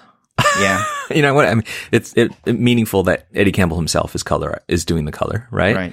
But this is one of the most great for black and white comics that I know, out there. It just has that, beautiful Campbell art and it seems to work really well in black and white. So looking at, I think that, if I was more adept at talking about color, I would probably have more things to say about these sample pages, but it describes it as impressionistic hues by Eddie Campbell himself. So I do think that it will stay true to the art in a lot of ways. This isn't some latter day colorist coming in with their own ideas here. The colors that I see here give it the feel of, and you just mentioned the Library of American Comics, give it the feel of turn of the century newspapers. And, I think that's a great fit for this story. So I'd be curious to see this and to kind of give the colorized version a chance. But like you said, From Hell arises again and again. And so this little color edition will be an interesting study in what color brings to a text like this. Right. I probably won't get this. Now, this is a top shelf knockabout in the UK release. And the reason I probably won't get it is if I wanted to get another version of From Hell, why wouldn't I just wait until the next collection of everything that's colorized? So From Hell, Master Edition, complete. Yeah. But there will be people. Yeah. There will be people who love this stuff so much. So, Yeah. So I don't have anything else in IDW. Now, in the catalog, in the main previews catalog, there's after IDW a brief mentioning of Marvel, and we almost never talk about Marvel on our preview shows. And the reason for that is about the only stuff that Marvel puts out is superhero stuff. And again, nothing wrong with that. It's just not what we do on the Comics Alternative. Nonetheless, every now and again, I do go through the Marvel catalog in hopes that they'll not put all their eggs in one basket. Maybe there's something that's non-superhero. And, well, this month I'm, disappointed, but no surprise. But there is one thing that I wanted to mention in the Marvel catalog that I'm interested in. And, yeah, this is something else that deals with superheroes, but it's a different kind of incarnation of the Marvel Universe. And this is what Ed Piskor has been doing with the X-Men Grand Design. And we get the second collection that's coming out, X-Men Grand Design Second Genesis. Yeah. Have you been reading these Grand Design books? I just recently got I haven't been reading individual issues, but I just got the first collection. And so it's definitely on my to-read list. But I'm a big fan of Ed Piskor, and what he's doing with the X-Men just looks a lot like what he was doing with Hip Hop Family Tree. That same feel, the same art, and then the same approach in terms of dealing with kind of a sweeping history. Yeah. No, it is. It is that kind of documentary approach that Hip Hop Family Tree used. And having been, I know more about hip hop history than I know about X-Men history, actually, to be honest. And I think that, what I like about Piskor's take is that he's unapologetic about having a take on this history. He knows that, like you were saying, you can't tell stories without politics coming in, and you can't also tell history without having a take. And so hip hop heads can quibble with his history, but there's an appreciation that the research is deep and so on. And I think the same is probably true of X-Men devotees, for whom, as he traverses into Claremont territory and all this kind of stuff, his reimagining to make it all make sense together. Because as people know, the storied, varied history of X-Men's creation means that there's all kinds of retcons and weird redos and alternate histories and futures and stuff like that. And so what Piskor tries to do is to try to smooth that out. And so it's a combination of, with his art style that takes really great advantage of like funny moments put into word balloons, and with the sort of narrative background in the caption boxes. He does his thing. He works his wonders on the X-Men history and makes it a somewhat coherent narrative. And it's really interesting. I like it. It's a fun project, for superhero fans, or Ed Piskor fans. I agree with you. Yeah.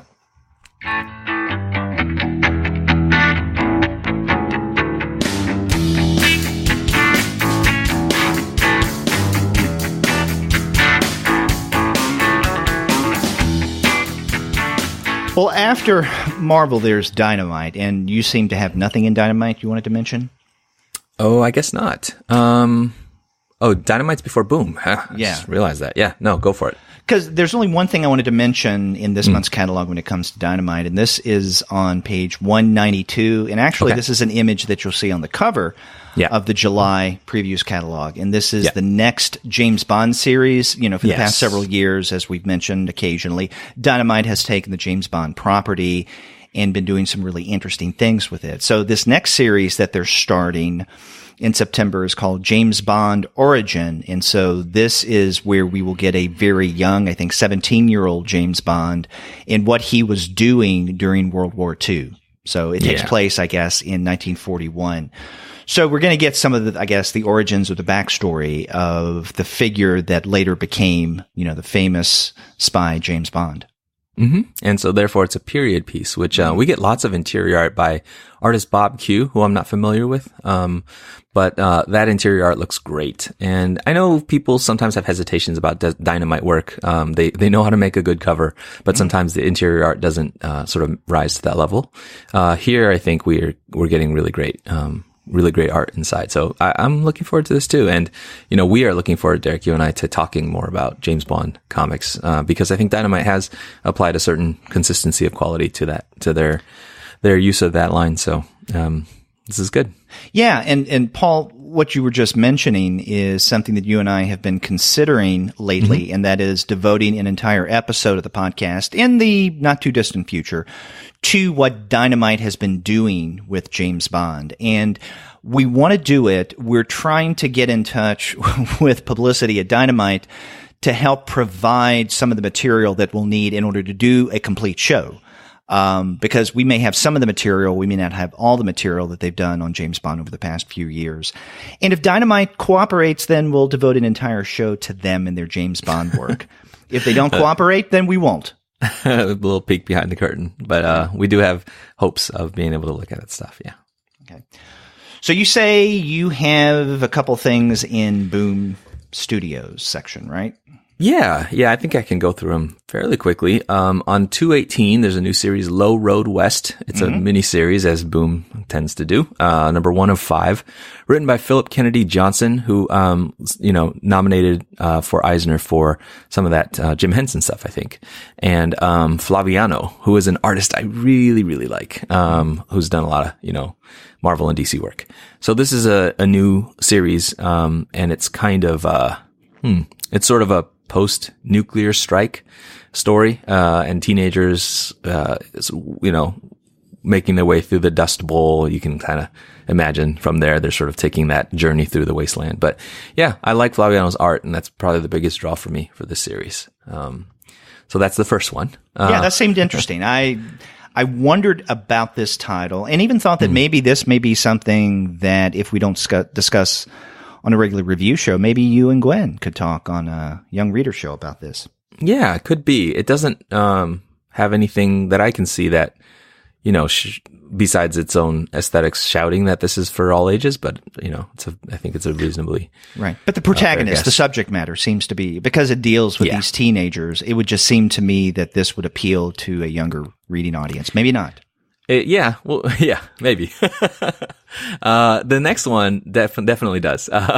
It's Welcome to Wanderland, which is on 224, written by Jackie Ball, who's part of the Goldie Vance series, which is great, and artist Maddie Gonzalez. And this one is a 4-issue mini that's about it's a coming-of-age story where fairy tales aren't exactly a dream come true. And so there's a Wanderland park, one of these theme parks that's built around fairy tales, but when you get there, it's not so fun and magical. I like the character designs that we get to see here. It looks like a fun, also, yes, visually targeted towards an all ages audience. It's a Boombox imprint series, so that's definitely true for this one. But it has that Boom vibe that I really like. And so does this OGN that's on page 226, written by Kara Leopard and illustrated by Kelly and Nicole Matthews. Also looks like a fun, it's a Kaboom title, and it's a family vacation to Grandma and Grandpa's, where 3 siblings break an old mystical jar hidden deep in the woods, revealing they are descendants of Pandora, and their family has been tasked for generations with protecting the very jar they just broke. If you can't tell, I'm reading from the solicit there. So that one. This is Pandora's Legacy. Yes, sorry. I didn't say the title, didn't I? So Pandora's Legacy is what that one's called from Kaboom. So yeah, that does look interesting. Now there's another OGN, and again, I don't like that term, original graphic novel, but anyway, on page 231, and this is an Archaea book, Form of a Question. This is written by Andrew Roston with art by Kate Casenow and Jenna Ayub. It seems interesting. I guess it's a memoir. Is it? Okay. Yeah, it says Andrew Roston is excellent at remembering facts and recalling the memories he associates with those facts, memories of deaths in the family and extraordinary people. At the age of 22 and suddenly a contestant on a very game show he associates with the happiest moments of his life, Roston's about to realize that existence is like Jeopardy and that all the answers are staring you in the face if only you ask the right questions. So this seems interesting. Again, it's an original graphic memoir, apparently, or life story. Not really a novel. Not really a novel, right? MobyDick, a novel. With a dash. Yeah. No, I didn't, I saw it, and it's interesting as a, sort of life/game show story. Those are kind of always interesting, but I didn't realize that Roston himself, I guess, had been on Jeopardy. I guess so. Yeah.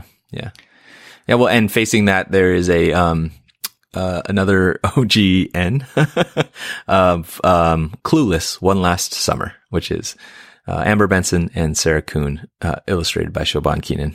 This is Clueless, like the movie, translated into further stories. So there's been this work coming out from Boom for a little bit. So, if you're into that. And with that, I'm done with Boom. Do you have anything else? Nope. Okay. So then we go to, I guess, the green section, if you want to call it that, or the back half. In other words, the publishers who aren't considered premier, who are listed at the very beginning of the previews catalog. So a lot of smaller presses, some not so small. But where I begin there is on page 258. Okay, let's go with you. And this is Abstract Studios, of course, Terry Moore's baby. And this is the first collection, the first volume in his new Strangers in Paradise 25 series. So we've been getting those various issues over the past several months. Now we get this first volume of Strangers in Paradise 25. Honestly, I'm not going to get this because what I'm going to wait for is the completed, I guess it'll be called an omnibus volume. Yeah. Once, because he's going to do that. But, I really do. I know you and I discussed the first couple of issues of Strangers in Paradise 25, and I really like where he's going with this. So it's glad to see that we have now the first trade that's coming out. Yeah. I've actually been keeping up with it. I've been subscribing on Comixology to keep up with Strangers in Paradise 25, and it's good. Yeah, different twists and turns. So. Yeah, folks who are keeping up with it will like it. Yeah. So where do you go next in the green section? I'm not for a while until 267, I think, or 269 maybe. Okay, because I wanted to. I guess I'm about at the same place, and I don't have necessarily one or two. I guess I do titles that I wanted to mention, but it's just more of a phenomena. And this is something that I was thinking about in light of something that you emailed me over the past week, Paul. You had given me a link to an article by Heidi McDonald, of course, appearing on The Beat, about how did she call it? How did she describe it? Like mid-level publishers. There seems to be kind of a glut of releases and even of publishers who are coming out with this kind of work. And Aftershock, I think, was even mentioned as one of these publishers. And so we have on pages, 268 and then 269, two more brand new series coming out from Aftershock. Patience, Conviction, Revenge, number 1, and then Moths and Whisper, number 1. Now, Moths and Whisper by Ted Anderson and Jen Hickman, and then Patience, Conviction, Revenge, Patrick Kindlin, and Marco Ferrari. We've mentioned before on these preview shows, it seems that Aftershock is just coming out with a lot of material to the point that I've just stopped keeping up with it. Mm-hmm. And then you add on top of that other publishers who are doing something very similar, even with imprints. And I'm thinking of, Black Crown with IDW, to maybe a lesser degree, Burger Books and Dark Horse. But, there's Silver Sprocket, and there are a lot of these smaller presses that aren't too small, but at the same time seem to be coming out with a lot of material. Now, granted, Silver Sprocket's a little different from what Aftershock has been doing. Yeah. But I do feel... Yeah, I'd probably put in that category of Aftershock because they're monthly comics that are roughly the size and format of other single-issue monthly comics. So I'd probably put in there like Black Mask. Black Mask, another one. Yes. Yeah. Exactly. Vault, similar to. Yeah. Mm-hmm. Yeah. And so, there's just so much coming out that, I really can't keep up now. I can't keep up with certain publishers that I want to on a regular basis in certain series. But with all this new material coming out, as fascinating as it may be, I'm not going to read it just because I don't have the time. Yeah. That's going to be true. And I feel like one of the jobs of podcasts like ours is to try to keep up with enough things and to know what's good. Because, I think about the other times when there's a boom period, right? In comics, and when there's like a proliferation of publishers and maybe supply outweighs demand a little bit. And what happens is that there's a lot of series that are launched, and many of them forgettable, but there's often that gem, that diamond there.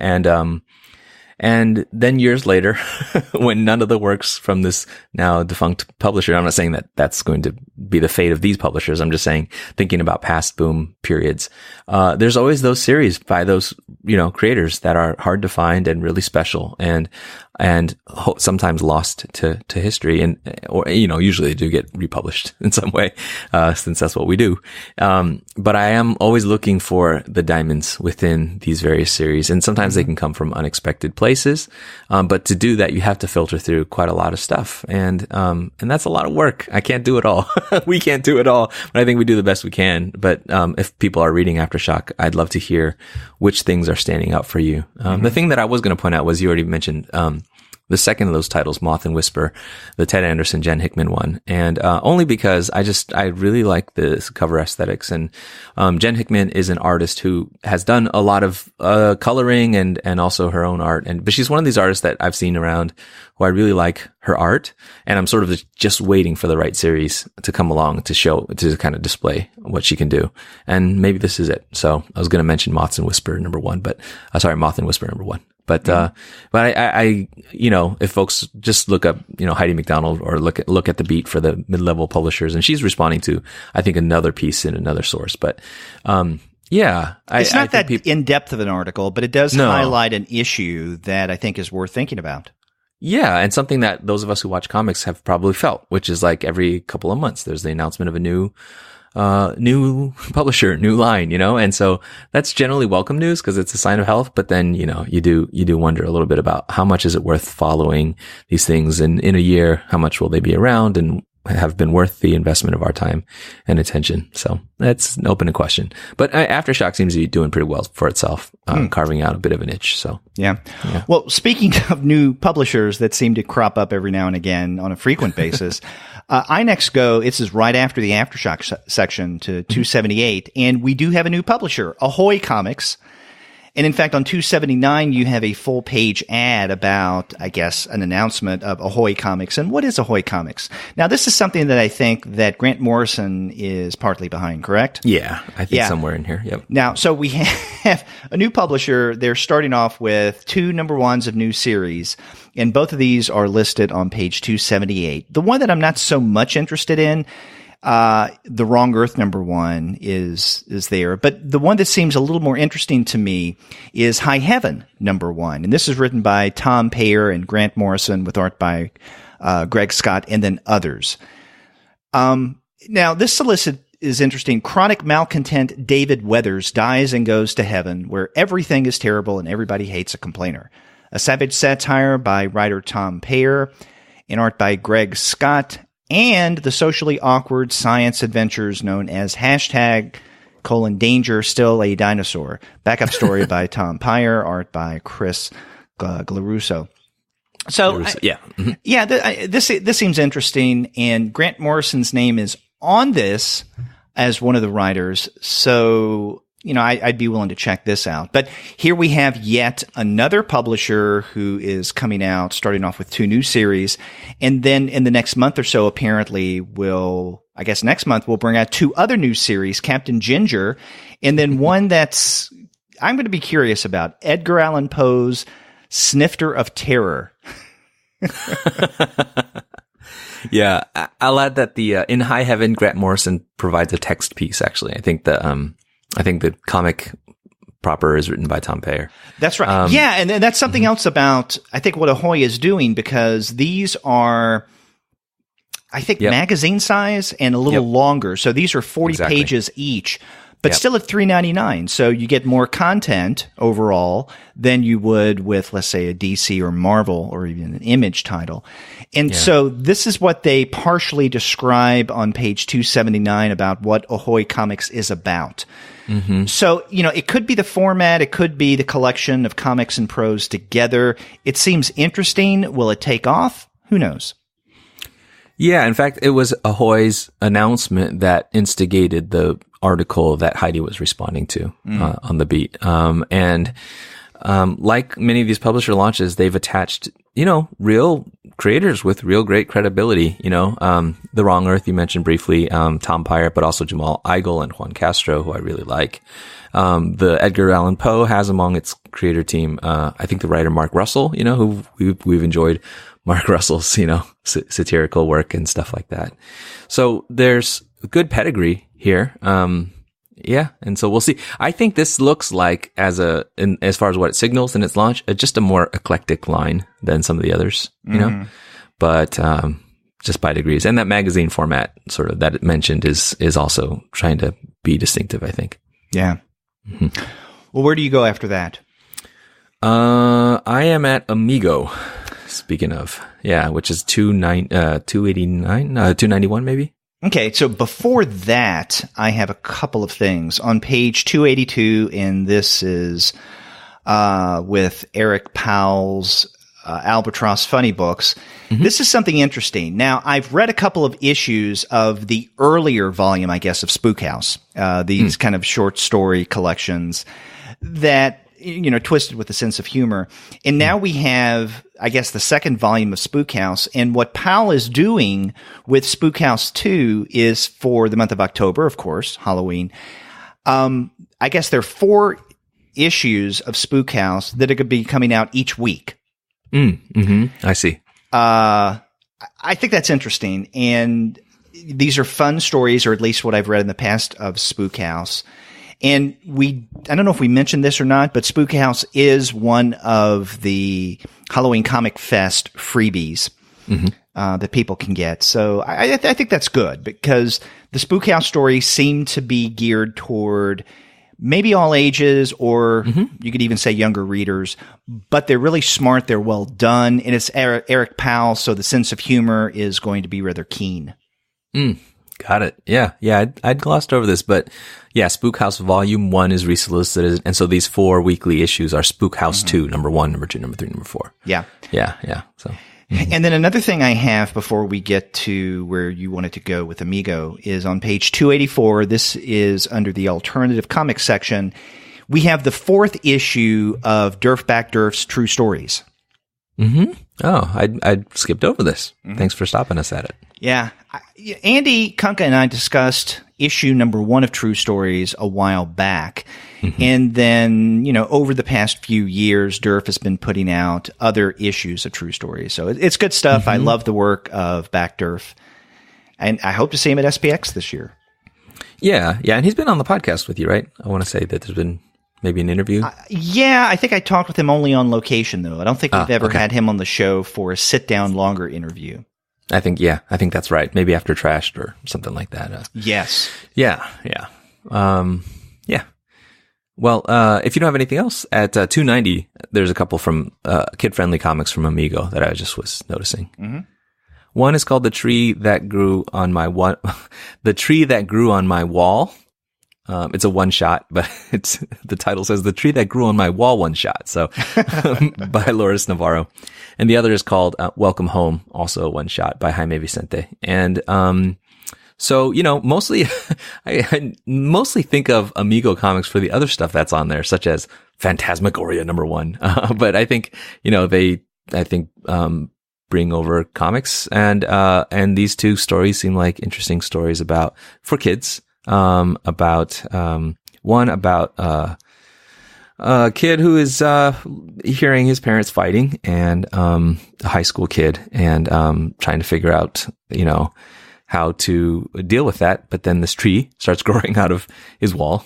And then Welcome Home is a story of a family. And it's, just looks like good kid friendly stuff that, maybe I would like to reach out to Amigo and find out more about these titles.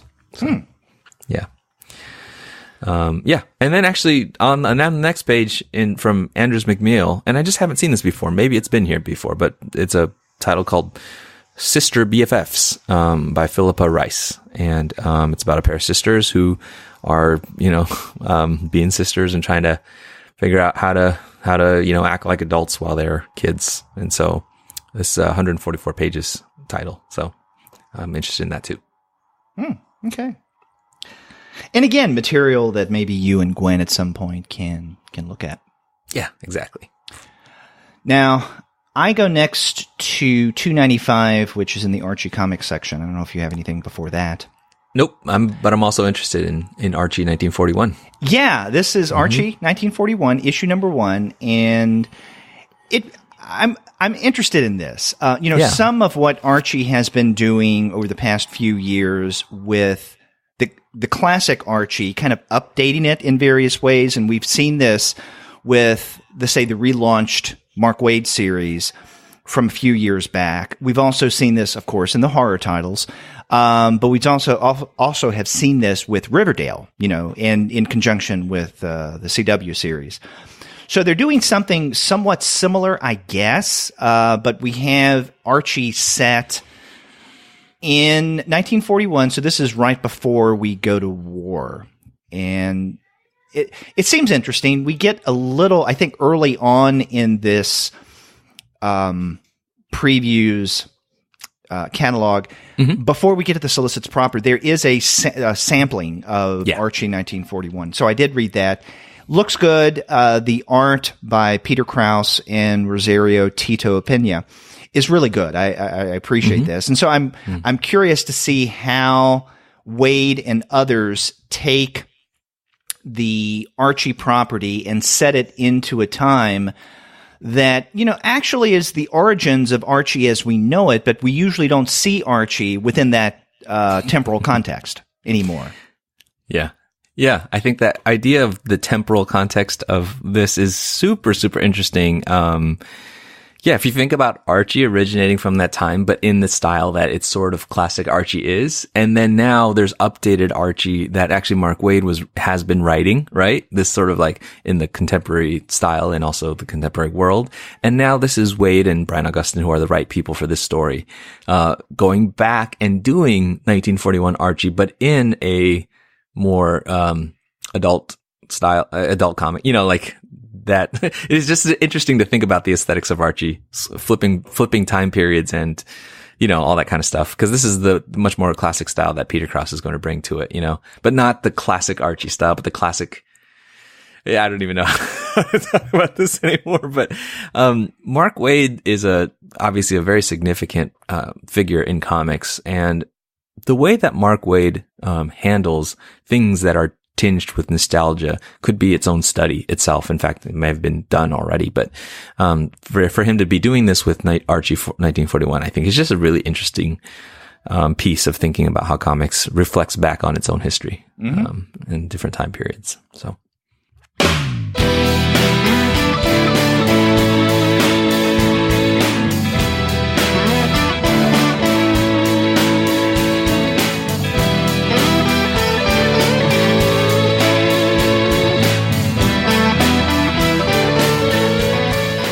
So where do you go next, Paul?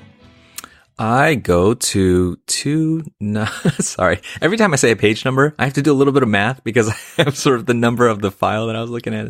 So I think I'm at 299, which is Shantan. Oh, okay. Yeah. Yeah. So Shantan, who's really well known for The Arrival, which is sort of the, as they call it here, yet another bit of nomenclature for you, illustrated novel, wordless comic, that was really significant, has a new one called Tales from the Inner City, which is a bunch of, work that he's been doing over the last 5 years. And so it's a collection of those stories that have appeared, I think, in various places. But I just actually recently read Tales from Outer Suburbia, which is another collection of Shantan's work over a period of time. And so I am excited to see Tales from the Inner City. I don't know, though. Is this from Arthur Levine, publisher? It looks to be. Okay. Now, I'm familiar. I was confused by the columns formatting and previews. Of this. Yeah. Now, I am familiar with The Arrival, and that is something, it's called an illustrated novel. It's something, though, I would definitely call a comic.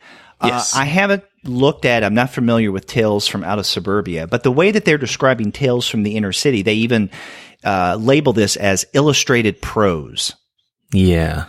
So I guess it's different from what he was doing in The Arrival. Yeah. Well, yeah.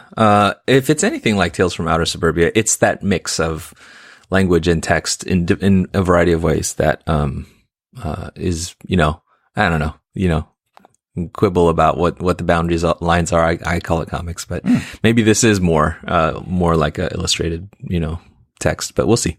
Yeah. Where do you go next? I go to page 311. I think I'm there too. Yes, and this is under the Avery Hill publishing section. And there's some resolicits here that are definitely worth checking out. A couple of Tilly Walden titles, The City Inside, and I Love This Part. But what really stands out to, I think, both of us is something that we plan on discussing in one form or another on a future episode when we get closer to the U.S. release. And this is Tim Bird's The Great North Wood. Yes.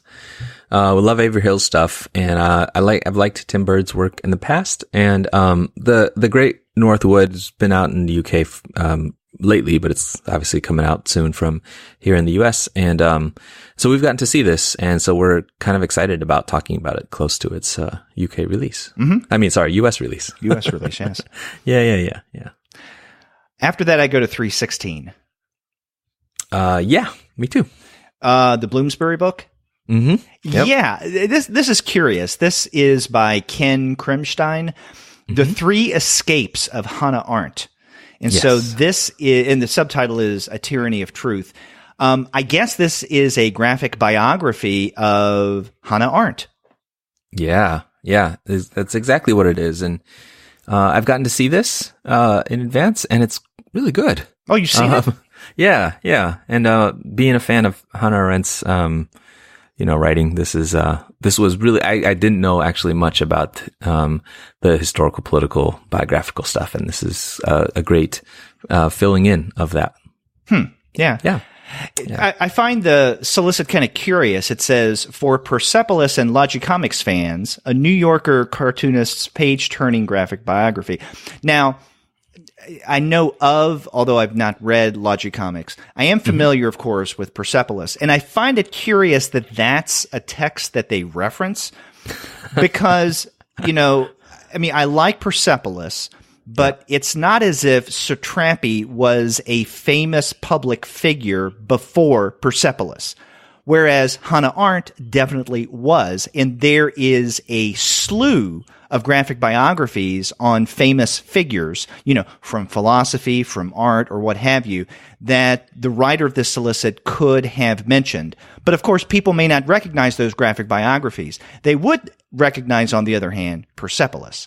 And so I find it curious that they use Persepolis as kind of a point of common awareness, right? So if you like this, you'll like The Three Escapes of Hannah Arendt, even though the texts are radically, I would assume, different. Yeah, I assume what they mean there is that Persepolis is a nice touch point for biography that is simultaneously political history, which, you could have also pulled Mouse, or you could talk about more recent other things that do that as well. But I think that's the sort of easiest touchstone for that notion, which I think this book is doing. It's Hannah Arendt in her times. So there's some chronicling of the times. And it's also an intellectual biography, an intellectual history, which is where the Logic Comics part comes in, I think. Yeah. I guess my point with the whole Persepolis is that with Satrapi, I mean, Satrapi is who she is because of Persepolis, right. But Hannah Arendt, right, is who she was well before this graphic biography. And I mean, just as one example, Self-Made Hero has done a whole series of graphic biographies on artists and thinkers, but of course they're just not as well known. But people do recognize the title Persepolis. So yeah, they go with it, and marketing. I don't hold. It's marketing. I don't hold that against them. I mean, I know what it's like to write copy, so I can empathize with them at least to some degree. Yep. I'm next at 328. I don't know if you have anything before that. Yeah, I do. Now, 326, I just want to mention, maybe more in passing than anything, under the Cinebook section, and we usually don't talk about Cinebook releases unless it's for our Eurocomic series, but there are two titles here that are solicited under Cinebooks on page 326 that I can attest to. We have the 6th in the Valerian Complete collection. And Valerian's a fun title. And in fact, Edward and I devoted an episode last year to almost exactly a year ago to a variety of Valerian titles. But to me, even more exciting is Fabian Vellman and Bruno Gazzotti's Alone. Now we have the 9th volume that's solicited. And Alone is interesting in that you basically have as its premise a world in which suddenly many of the adults disappear. And so you have kids alone trying to understand what's going on and why are they by themselves now. Now, I think I've read the first, I don't know, maybe 5 volumes of Alone, and it's really good. We've discussed it briefly on the Eurocomic show, but yeah, if you're looking for a good Franco-Belgian series that won't disappoint, I strongly recommend, Valerian, but also Alone. Yeah. You've talked about both of those series before, and so it's good stuff. I've checked out a little bit of Valerian, not had the pleasure yet of Alone, but I will. It's on my list for sure. Yeah. Actually, I'm glad you stopped here because I missed something that I want to draw attention to, which is Clarion Books' Lyric McCarrigan Secret Librarian, which is a new book coming out. It's for kids, written by Jacob Sager Weinstein, and art by Vera Broskell, which we're, Gwen and I know you are big fans of Vera Broskell artist. So yeah, it looks like a new book coming out for young readers about a super secret operative that saves the world from a diabolical threat through the ability to brandish just the right book at just the right time, which sounds right up our alleys, right? So I think this will be a fun one to read with my kid. So. Now, on that next page, and before we get to what you wanted to highlight on 328, and this is going to be a freebie. And, if you use Discount Comic Book Service, you'll probably get this in the future included in one of your packages. But this is from the Comic Book Legal Defense Fund, I Read Banned Comics by a variety of different creators. So I'm looking forward to this. I always like it when the Comic Book Legal Defense Fund provides these freebies. Sometimes they're given out on Free Comic Book Day. At other times, they are bundled with whatever you may order through your retailer of choice. That's right. And of course, ours is dcbservice.com. That's right. And they do send this stuff, which I really, really like getting from DCBS, but definitely shout out to CBLDF. Then we go to 328. Yeah, and I was just going to mention Conundrum's title. This is new, right? I don't think I've seen this before. Yeah, this is probably slotted for their fall releases. Lately, I've been doing, as you may know, a number of interviews with Conundrum writers and artists. That's right. For their spring releases. But I haven't had the pleasure yet of seeing any of books that are slotted for later in the year. But apparently this is one. 100 Days in Uranium City. Written, drawn by Ariane Denome, and it's reads a portrait of a northern mining town in the 70s. Shifts in the uranium mine last 100 days, followed by 2 weeks spent adjusting to civilization before returning. The pay is good, the work is grueling, and everyone drinks heavily on a Saturday night. A quiet but powerful read. rendered in gorgeous pencil, like the dust of the mine, revealing lives on the page. My comment about this was, that's one of the best solicits in this whole catalog. It makes me really want to read this, actually. Even the fact of it being a quiet and powerful read, as well as the description of the art being, in some way sort of like, indexing the context of the story. So I'm really curious about this book. Yeah, I am as well. And, in my book, you really can't go wrong with Conundrum Press. They've consistently come out with great stuff, for sure. One of my favorites. Yeah. Actually, something else on this page and spanning the next couple of pages is yet another new publisher, this one by the name of Dead Reckoning. And apparently they're going to be devoted to publishing, I guess, graphic novels focusing on military history and tales of the high seas. Yes, I had put a question mark there as well, which it does have an advertising page in between. It's actually 4 solicits at once, all of graphic novels, where it introduces Dead Reckoning, focusing on, like you said, military history and that stuff. So, this is, again, we talked about this recently when we reviewed that Terminal Lance Omnibus, Oh, that's right. But I think just like, comics related to service in the military and history is an area of life that I am always trying to correct my own ignorance about. So, maybe if some of these are good, I'd be curious to check it out. Yeah. I think of these 4 that are solicited, the one that strikes me as the most interesting is Ian Denford's Trench Dogs, just because of the art. Yeah, it does look good. That looks fun. They're trench dogs and they're actually dogs. Yeah. But we can mention another thing they're doing is a collection of the best of Don Winslow of the Navy, edited by Craig Yo, friend of the show. Yeah. Wow. So looks good. In fact, I was talking with Craig at HeroesCon, of course, and hanging out with him. And this Dead Reckoning didn't come up at one point at all in our conversation. And I was even talking with him at one point about doing work for other publishers in addition to IDW. Like, for instance, Dark Horse, he did that the book on Reefer Madness. And he didn't mention anything about Dead Reckoning. Yeah, I mean, it's this Don Winslow reprint is one of the Spotlight books, so that's interesting. But I mean, it seems like Craig Yo is doing so many things that he could probably go, he could probably have to leave some things out, or he'd have to go on and on. But yeah, where do you go next from there? Drawn in Quarterly section. Me too. Actually, no, just a brief swing on page 331 where Disney Hyperion has a bunch of Disney stuff. You and Disney. Yeah, me and Disney, which I think just further stoked my curiosity about, what Disney is up to throughout comics. But no, let's jump over to 333 where we have, I imagine, your first spotlight for Drawn in Quarterly. Yeah, and this is something that I had heard about, but I didn't know when it was coming out. But now we get a solicit for it. Dirty Plot, the complete Julie Duché box set. And so this is going to collect all of her Dirty Plot comics in addition to, I guess, My New York Diary, and also some rare comics and previously unpublished material. So it's in a deluxe 2-volume box set. So this is going to be a little pricey, $19.95, $119.95. Yeah. So you left off that first one. But I'm sure you can get it for a significantly reduced rate through Discount Comic Book Service, our sponsor. That's right. That's right. And it's not often anymore that we get anything from Julie Duché. I think the last thing we got from her, it's actually resolicited Carpet Sweeper Tales, which is a very different kind of book from her earlier comics.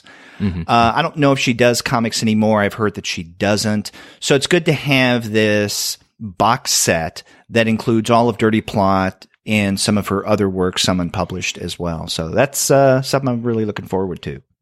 Yeah. I mean, I don't know much about Julie Ducé's. Obviously heard about her, heard of her.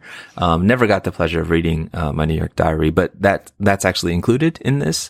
And so for fans, this is going to be a good way to get your bound and collected deluxe set of all this stuff. And for me, it's a prompting to get going on catching up with that. So yeah.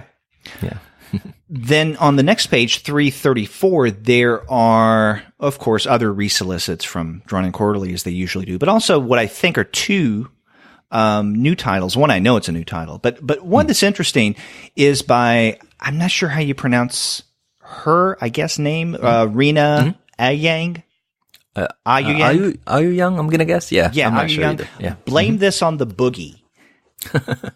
It says, inspired by the visual richness and cinematic structure of the Hollywood musical, Blame This on the Boogie chronicles the adventure of a Filipino-American girl born in the decade of disco who escapes life's hardships and mundanity through editor,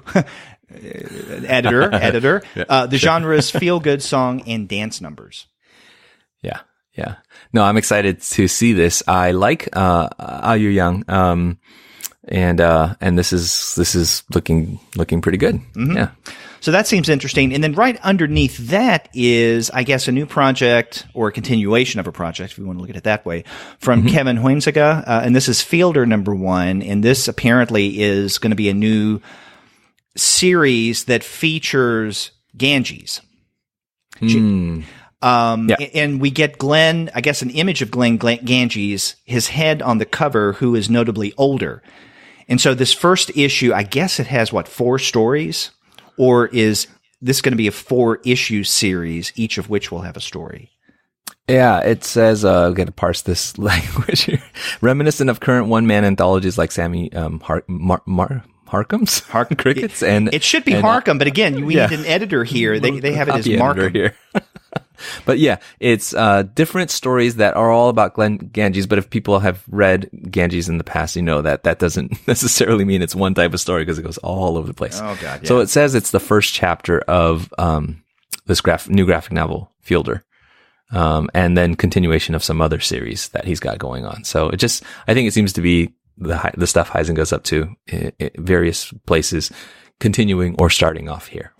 Yeah. And when this comes out, I'm going to have to revisit the possibility of an interview with Huizenga. We were talking last year when his, I guess at the time, latest issue of Ganges came out. And he said that he wanted to be on the show for an interview, but he and I could not work out a common time. This was right before I moved to Charlotte, North Carolina. And so then I moved to Charlotte. I was involved in, all the activity that went into that. And we just never got to do the interview, which is unfortunate. But now with this Fielder #1 coming out, maybe I can get back in touch with him and say, hey, Kevin, let's get back to that original idea of you coming on the show. It'd be awesome to have him on the show. Yeah, I love his work. Yeah, I love the Glenn Ganges stuff. Yeah. He's right up our comics alternative alley. That's right. I don't have anything until Fanta. Yes, and of course with Fantagraphics, it's always an experience of, bonanza of luxuriating in the vast number of great titles that they have. And this month definitely doesn't disappoint. Yep, and we start off at the top with Now, which we've been talking about every issue of this quarterly anthology. So Now 4 comes out, and it's able to boast a lineup of creators familiar and unfamiliar, which seems to be part of its bent to go global, but to also have some names that we've seen now in all these Now issues, like Noah Van Sciver, and I said Ethan there for a second, and others. But now it's boasting about being the most talked about comics anthology in years. So we're talking about it for sure. So I guess we're just contributing to that. Yeah, we love Now, and I'm sure we'll discuss Now #4 when it comes out. Others on that page that I'm really interested in, I think 2 toward the bottom really stand out to me because I know the work of the creators. One actually is someone that I interviewed recently on the show, Max de Vertigo. Yeah. He came out just the other month with Ouija from Conundrum. Yep. Now we get his first work with Fantagraphics, and he even talked about this in the interview, Bastard. So this had originally appeared in French, so now we have an English translation through Fantagraphics, and I'm really looking forward to this. And then right beside that is a solicit for the new translation by Erica Mena, and we've even talked with her on the show before. New book, new translation from Paco Roca, Twists of Fate. Yeah. People, if Roca came to my attention because of Wrinkles, which you know, got a lot of great attention a couple of years back, and so I'm really excited to see both of these works coming to us. Yeah. Roca also had a book through NBM that we discussed on the Eurocomic show, The Lighthouse, which was really good as well. Yeah, I didn't get to see that one, but it looks good. Spanish creator as well. Bastard also looks really fun. Something about it. It's like a couple of anti-heroes crossing the country after committing crime. Reminds me a little bit of Jason Shiga's Demon. It seems like one of those wild rides. Above those, actually, if I can mention, there's also Hector Herman Osterheld, the Argentine creator behind the Eternaut. So obviously this is a classic work. And Alberto Breccia, who's also, of course, a comics great that I am ignorant about, have Fantagraphics is publishing Mort Cinder, by them, which is a horror story with political overtones. And I am, this has been one of those comics that people talk about, and, being real significant. And now we get a chance to see it. So I have this pre-ordered from Fantagraphics and I'm excited to see it come. The other one on this page is, Fantagraphics is so good. They just, like, sometimes I'm like, maybe we won't talk about Fantagraphics, and then that's not possible. But the other title is Drawn to Berlin, Comic Workshops in Refugee Shelters and Other Stories from a New Europe, by Ali Fitzgerald. And, Fitzgerald actually started teaching, comics making to, folks in a refugee shelter in Berlin. And so, this is basically a story about that experience, her drawing. And so it's a kind of memoir that is, I'm sure, largely a perspective on the people that she has the chance to be with and interact with teaching comics. So a graphic memoir about teaching comics to refugee, folks is, totally my alley. And, Ollie Fitzgerald is doing that. So I'm excited to see this one too. Yeah. Now, if we turn the page, we have a few more Fantagraphics solicits. The one that really stands out to me for a number of reasons is at the bottom of page 345, and this is Noah Van Sciver's Blammo number 10. Yep. Now, it stands out to me for a couple of reasons. First and foremost, because Blammo is just a damn good series that Noah Van Sciver does. I love it. And in fact, his last issue, number 9, was, I think, 2016, one of my favorite 10 of the year. I just thought it was an outstanding issue of his Blammo series. The other reason why this strikes me as notable is that Blammo is published by Kilgore Books. And in fact, Kilgore not too long ago had a Kickstarter for their 2018 releases, and I was one of the backers of the Kilgore 2018 releases. I will be getting an issue of Blammo number 10, which is part of that package that I backed. So I'm not going to get the Fantagraphics listing of Blammo number 10. I'm assuming that it's the exact same thing that comes through Kilgore, but because Noah apparently has a relationship with Fantagraphics, maybe they're trying to get him a wider audience with Blammo? Yeah, could be. Yeah.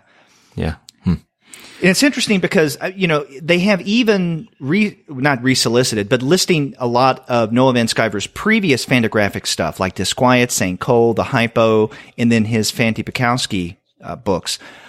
But he's been doing Blammo through Kilgore Books, which I've appreciated because, Kilgore is one of those presses. They do really good stuff. I think they're underrated and they fly under a lot of readers' radar, unfortunately. But I think it's good that Noah, even though he's working with the big time in terms of Fantagraphics, nonetheless continues to do work through Kilgore. So I'm curious about this listing of Blammo number 10 under the Fantagraphics section. Yeah, I hadn't thought about that. And I've now associated Van Sciver so much with Fantagraphics that it didn't even occur to me that, Blammo had been Kilgore in the past. So, Anything else in Fantagraphics, or do you next go to First Second?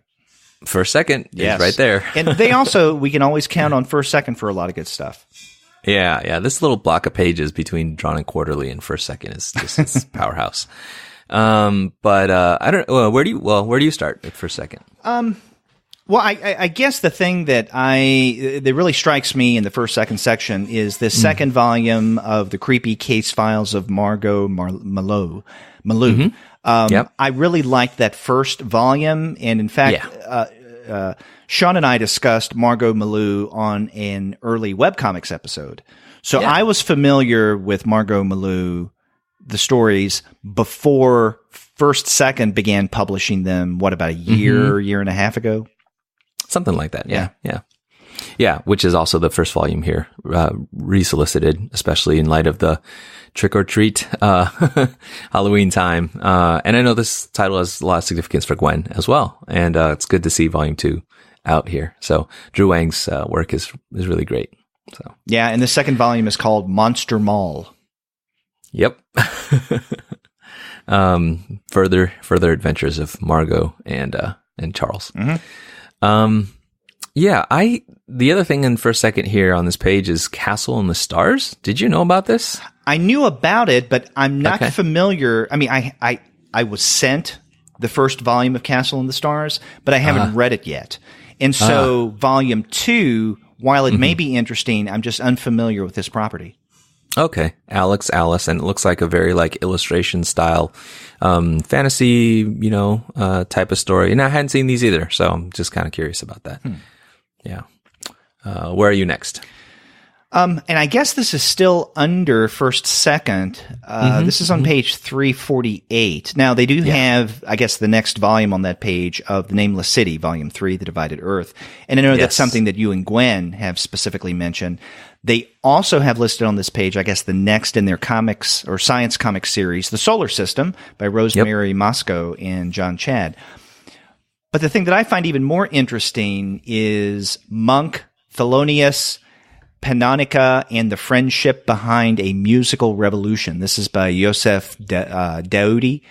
And so I guess this is a graphic biography to a large degree of Thelonious Monk and Panonica de Koningswater, a British baroness of the Rothschild family. I'm not familiar. I mean, I don't know much outside of some of the music of Thelonious Monk. I know nothing about his life and his biography or his backstory. So this would be a way of educating myself to some of that, I would guess. Yeah. And it seems like it's one of these books that's kind of chronicling a relationship, right?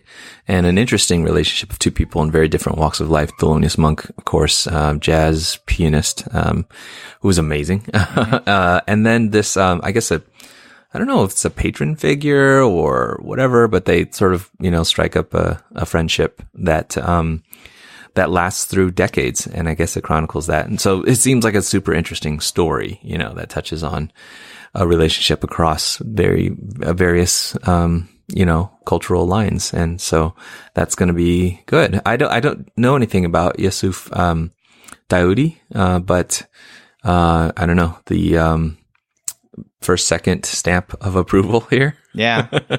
I trust them. I'm going to test this. Yeah, exactly. I'm going to check this out.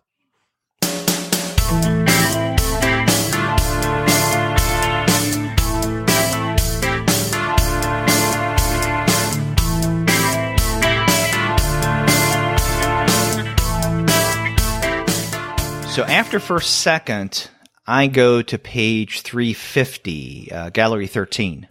Oh, yeah, I missed this. You can talk about this one. Yeah, I'm unfamiliar with this series, but apparently it is a comic that comes out or came out in the UK, and this is by, how do you pronounce the name? Joff Winterhart? Joff.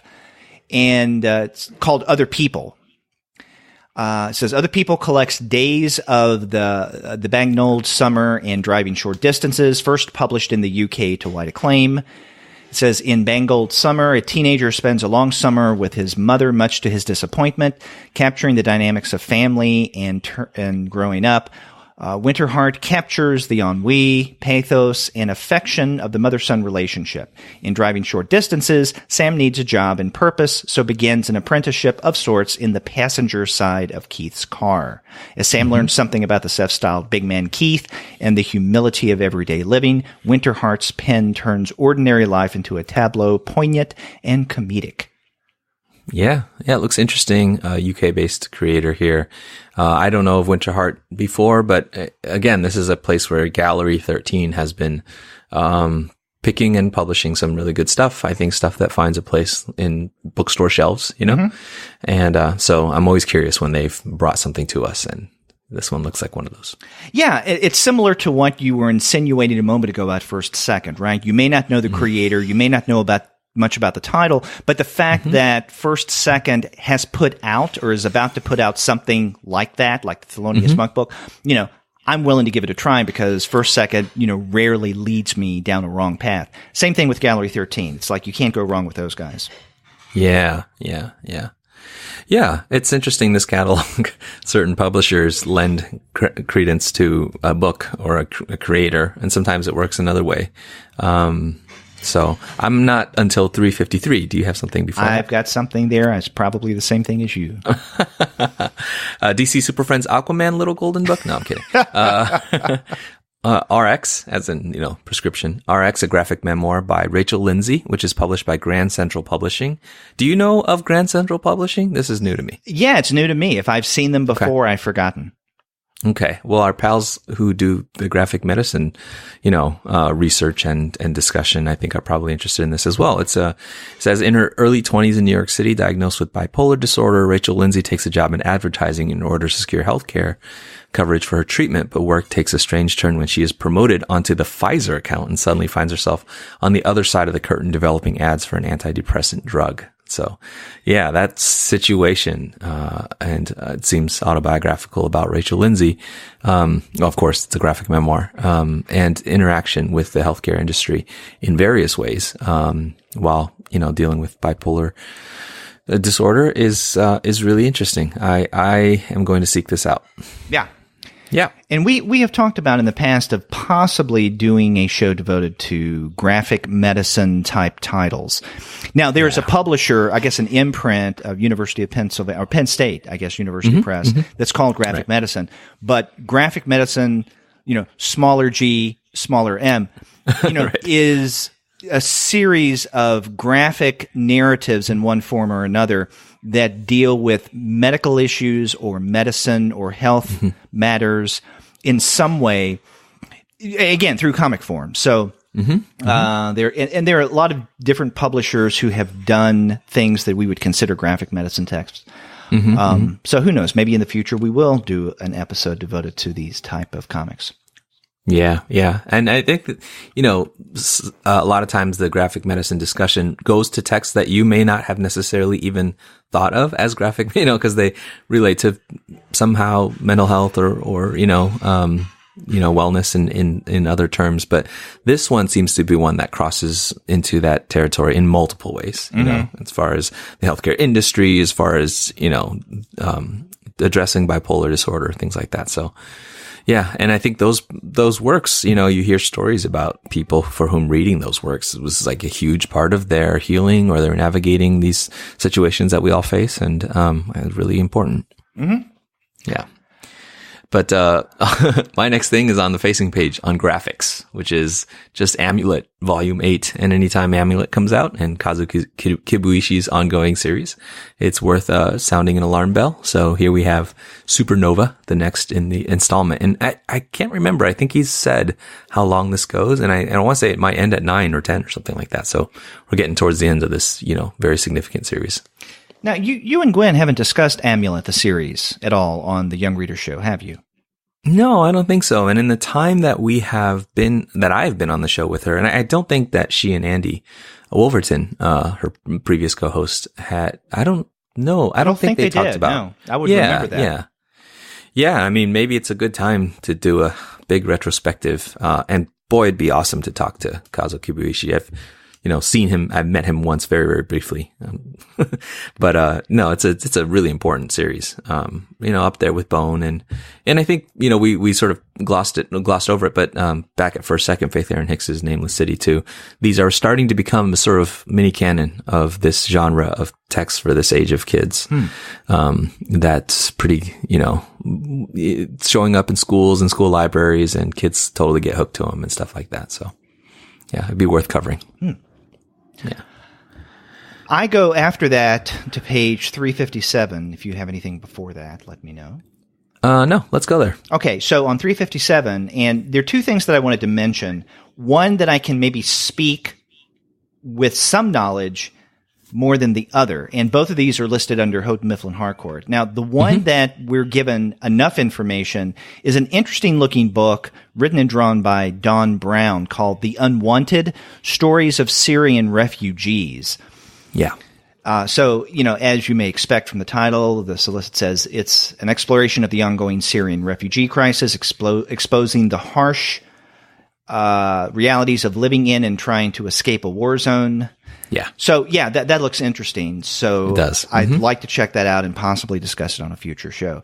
Now, me too. The other solicit under Houghton Mifflin Harcourt, I don't know. I'm scratching my head over this. Now, this is a title that all of our listeners should be familiar with if they listen to the podcast on a regular basis. It's something, Paul, you and I definitely are looking forward to. And this is the Best American Comics 2018. Okay. So it's this year's Best American Comics, which will be coming out, I think, early this fall. However, under the solicit, all it says is for more information on this item and a copy of a Previews adult supplement, ask your local comic shop. Okay.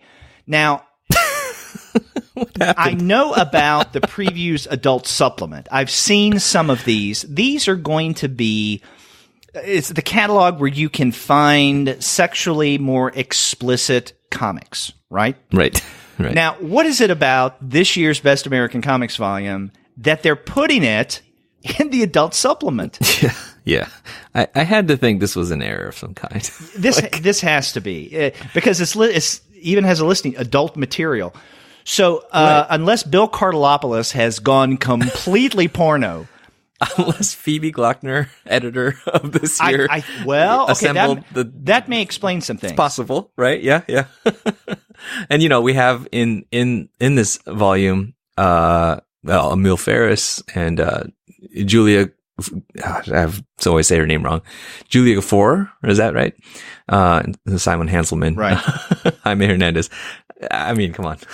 I mean, there's always some amount of adultish material, but yeah, I thought this was weird. Yeah. I was going to ask you about it. Oh, well, and you're getting this information about some of the contributors on a space elsewhere from the Previews catalog. Yeah.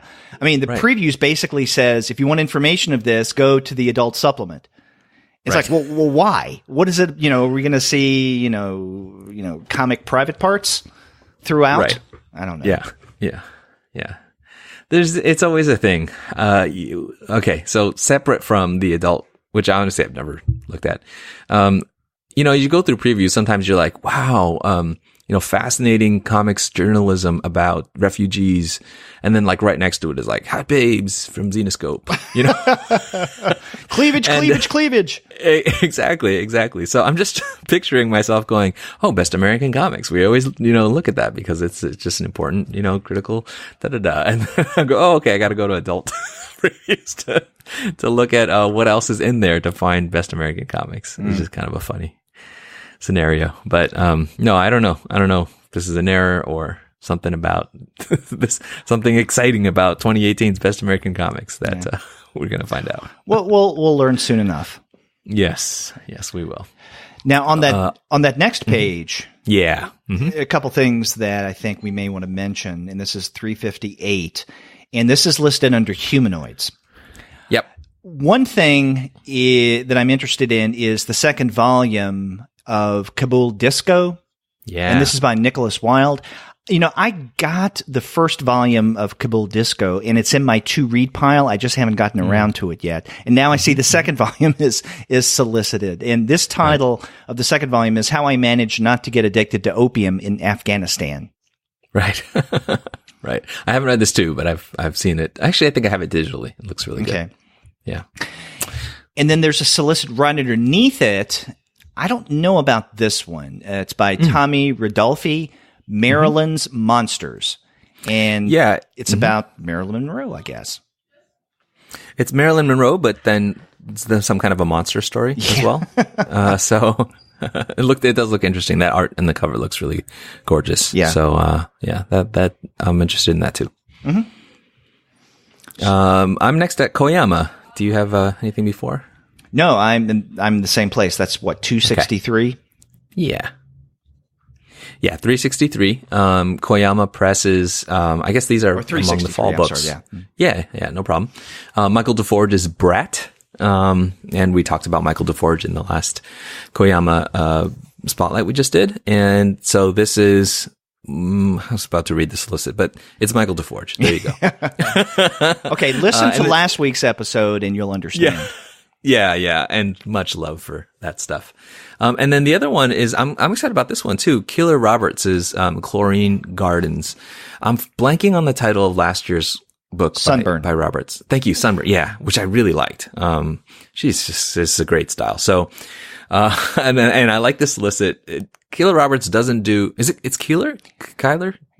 I've even talked with her briefly at SPX. Right, yeah. I think it's Keeler. I remember. Kyler Roberts. Okay. Kyler Roberts. Kyler Roberts doesn't do slice of life, it says. She gives you the whole pie.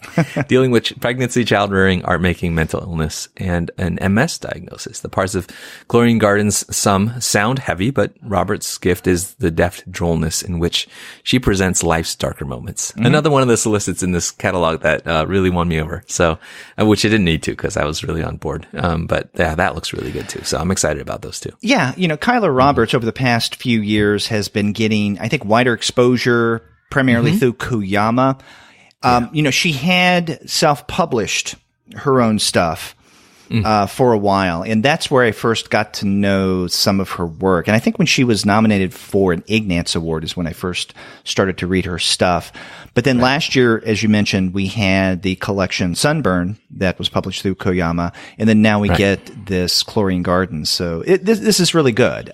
Now, I know that Kyler's going to be at SPX this year, and I'm hoping that I can talk with her for kind of an extended, maybe on-site interview if she has the time. Oh, that'd be awesome. We're looking forward. We hope that it can happen. Yeah. Something else on that page that seems interesting, and this is will be published through the Learner Publishing Group, and this is Nijun's My Beijing, 4 Stories of Everyday Wonder. Yeah. It's one of their kid-friendly books. I marked this as well. And it's Yu and her grandpa live in a small neighborhood in Beijing, and it's full of big personalities. I circled, highlighted this one too, because kids comic about life in Beijing, which is an endlessly fascinating city. This looks like a very sweet, story about a girl and her grandpa. And, I would definitely want to check this out. Well, after that, I go to the Lion Forge section, which begins on page 365. And I start with this first title, Upgrade Soul, which I'm curious about. Is that where you are? Yeah, I am. Although I do have to say that with my notes that I take, when it comes to some publishers like Fantagraphics, I just note the pages and write Fantagraphics because many of their things I'm interested in. Same thing with First Second. Right. And it's gotten to the point that with Lion Forge, I don't list on my notes any individual titles. It's just Lion Forge. And then you the pages. We'll talk through them. Yeah, exactly. And not that everything that Lion Forge publishes I'm interested in, but many of their, I guess, original graphic novels, many of which are translations, I'm fascinated by and interested in. And Upgrade Soul is one of those. That's the first solicit that we see. Yeah, I'm exactly the same. I could have said the exact same thing about the whole, marking the whole section for Lion Forge and especially including its, all ages stuff, which under its imprints. But Upgrade Soul is a McDuffie Award winner, by Ezra Clayton Daniels. And, it's interesting. It says, I'll read this. For their 45th anniversary, Hank and Molly Nonar decide to undergo an experimental rejuvenation procedure, but their hopes for youth are dashed when the couple is faced with the results. Severely disfigured, yet intellectually and physically superior duplicates of themselves. Can the original Hank and Molly coexist in the same world as their clones? The McDuffie Award, the interesting premise, the I don't know how else to describe the art, except it's just kind of, it's just showing everyday life with some old folks and stuff, but in a really alluring kind of way. And it's a pretty striking cover. So it looks like an intriguing, book. Yeah. Yeah. The two titles that follow that also seem really interesting. On page 369, we have Curtain Call, and this is written by Wilfred Lupano with art by Rodolphe Guinaudin. Yeah. That's pretty good. And then, yeah, I tried. And then on page 370, we get Fraternity. And this is written by Juan Diaz Canales, who is one of the creators behind the Black Sod series, and with art by Jose Luis Munuera. So it looks fascinating as well. So all three of those titles from Lion Forge, I would definitely like to check out. And, even the one that follows that, which is a Roar book, we see solicited on 372. Yes, written by Francois Rochmoul. Maybe Rochmoul. Art and cover by Charlotte Gaston. These European names, by the way, I'm doing a terrible injustice to. So forgive me all and correct me. Please help me. But yeah, no, all of these titles. And I love this work that Lion Forge is doing in bringing these various European works here. I wish that the credit more often mentioned translators, if there are translators involved, because I think that's a big part of the work here, obviously. But each of those, and even the one after that, again, Rolled and Told, which is a sort of like role-playing game story, which is a 64-page, is it a game? It's hard to tell. Is it a comic? It looks like it's a book about a comic. I don't know. But the cover actually is by Naomi Frankis, who you talked to at Heroes, artist of Misfit City. So yeah, again, just to further stamp home that the Lion Forge output is really intriguing. Yes, it is. Getting back to that work that you referenced, and I did as well, Mortals and Immortals.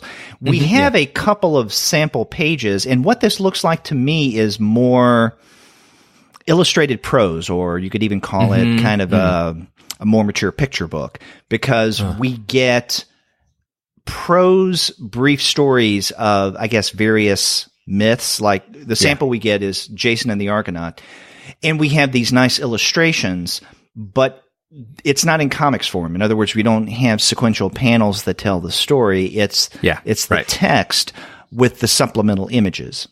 That's right. You're right. Yeah, picture book, it looks like. But it's 128 pages.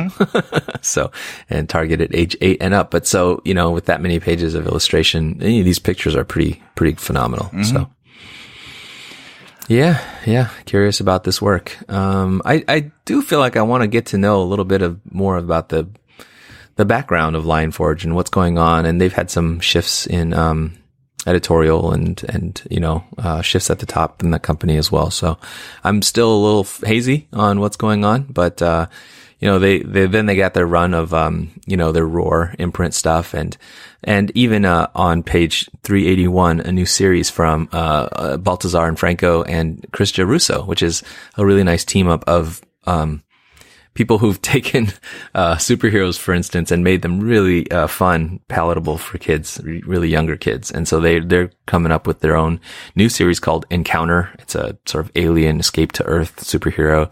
And these creators, Baltazar and Franco, and then Giarrusso separately, but now teaming up, have done a lot to make attractive kids comics for some of our younger readers. So this is an original series that they're coming out with. Yeah, and the thing about Lion Forge, we've mentioned this before in the show, they just seem to have come out of nowhere, almost fully formed. So it's like after, let's say, particularly humid, rainy weather, you come out in your yard and there's this gigantic patch of mushrooms, and you go, where the hell did they come from? Just all of a sudden, overnight.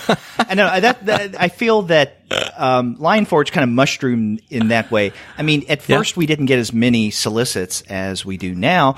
Nonetheless, it seems to have exploded. And in addition to the kind of stuff that they're doing with comics, graphic novels, translations, I mean, Lion Forge bought the aforementioned The Beat by, from Heidi McDonald. So what are they doing? What's going on with them? What's their agenda? What are they, what are these guys up to? Who is the secret cabal behind? That's right. Lion Forge. And if they're interested, maybe they'll buy the Comics Alternative. That's right. We're an awesome outlet, and we do great stuff that's diverse, just like what you do. So come on. No, we see here their superhero line too, And then even May, which is the Gene Ha written and illustrated series that I think started at Dark Horse. Yeah, it did. Yeah. Wrong about that. Which then Ha brought over to Lineforge. And all the signs of a very lively publisher. Mm-hmm. So yeah. Talk to us about buying us. Yes. Lineforge. No. Kidding, not kidding. That's right.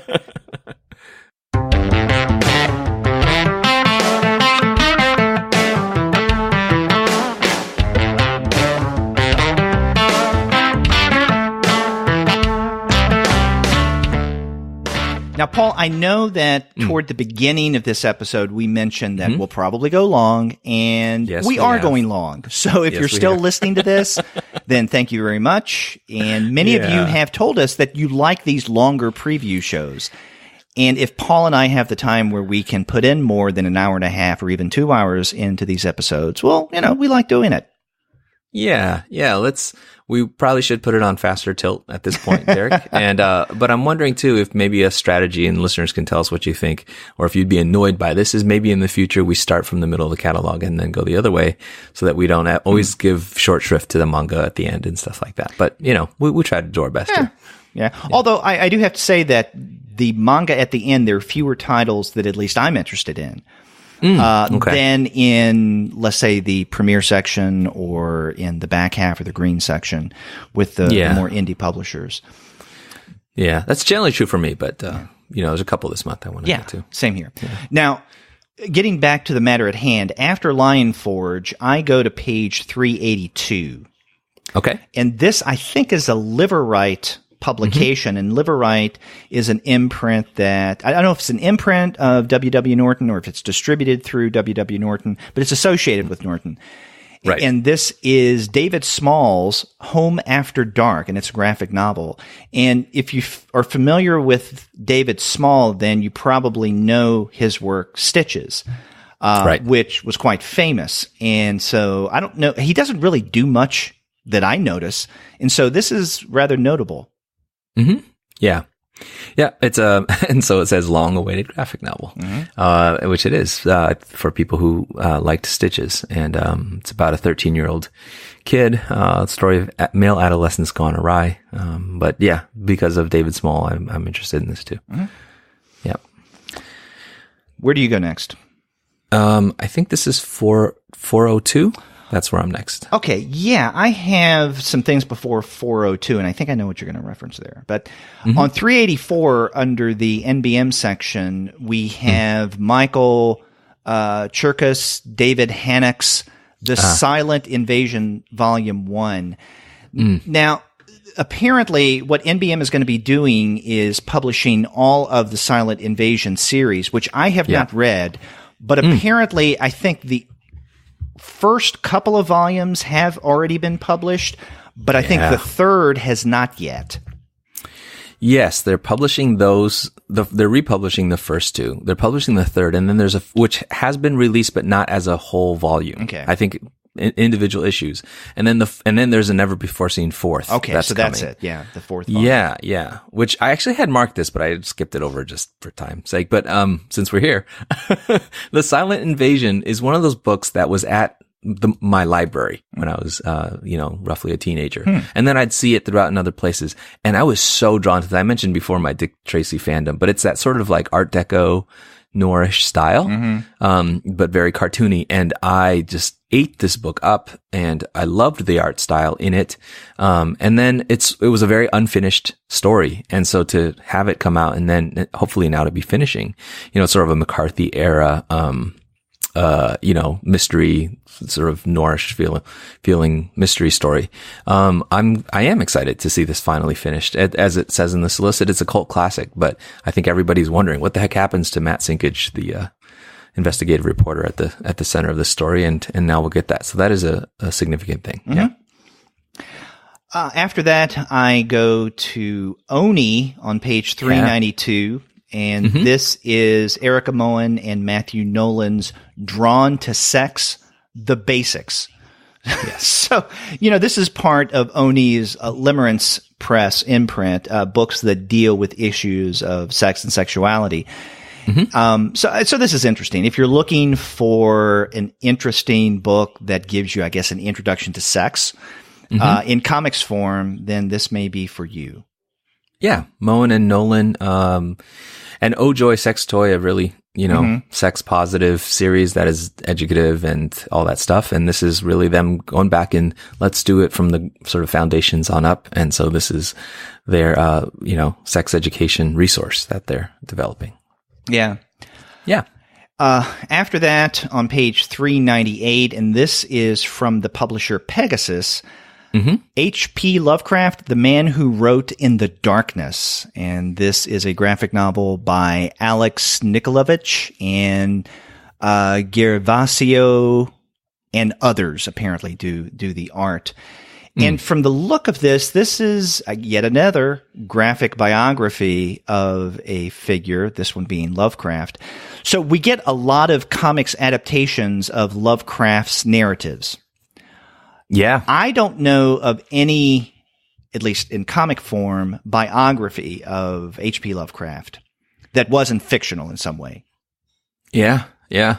Yeah, and as the solicit talks about Lovecraft's life as mysterious as maybe as some of the works, and of course the milieu from which he wrote, really significant in terms of that period, I guess sort of early 20th century Eastern,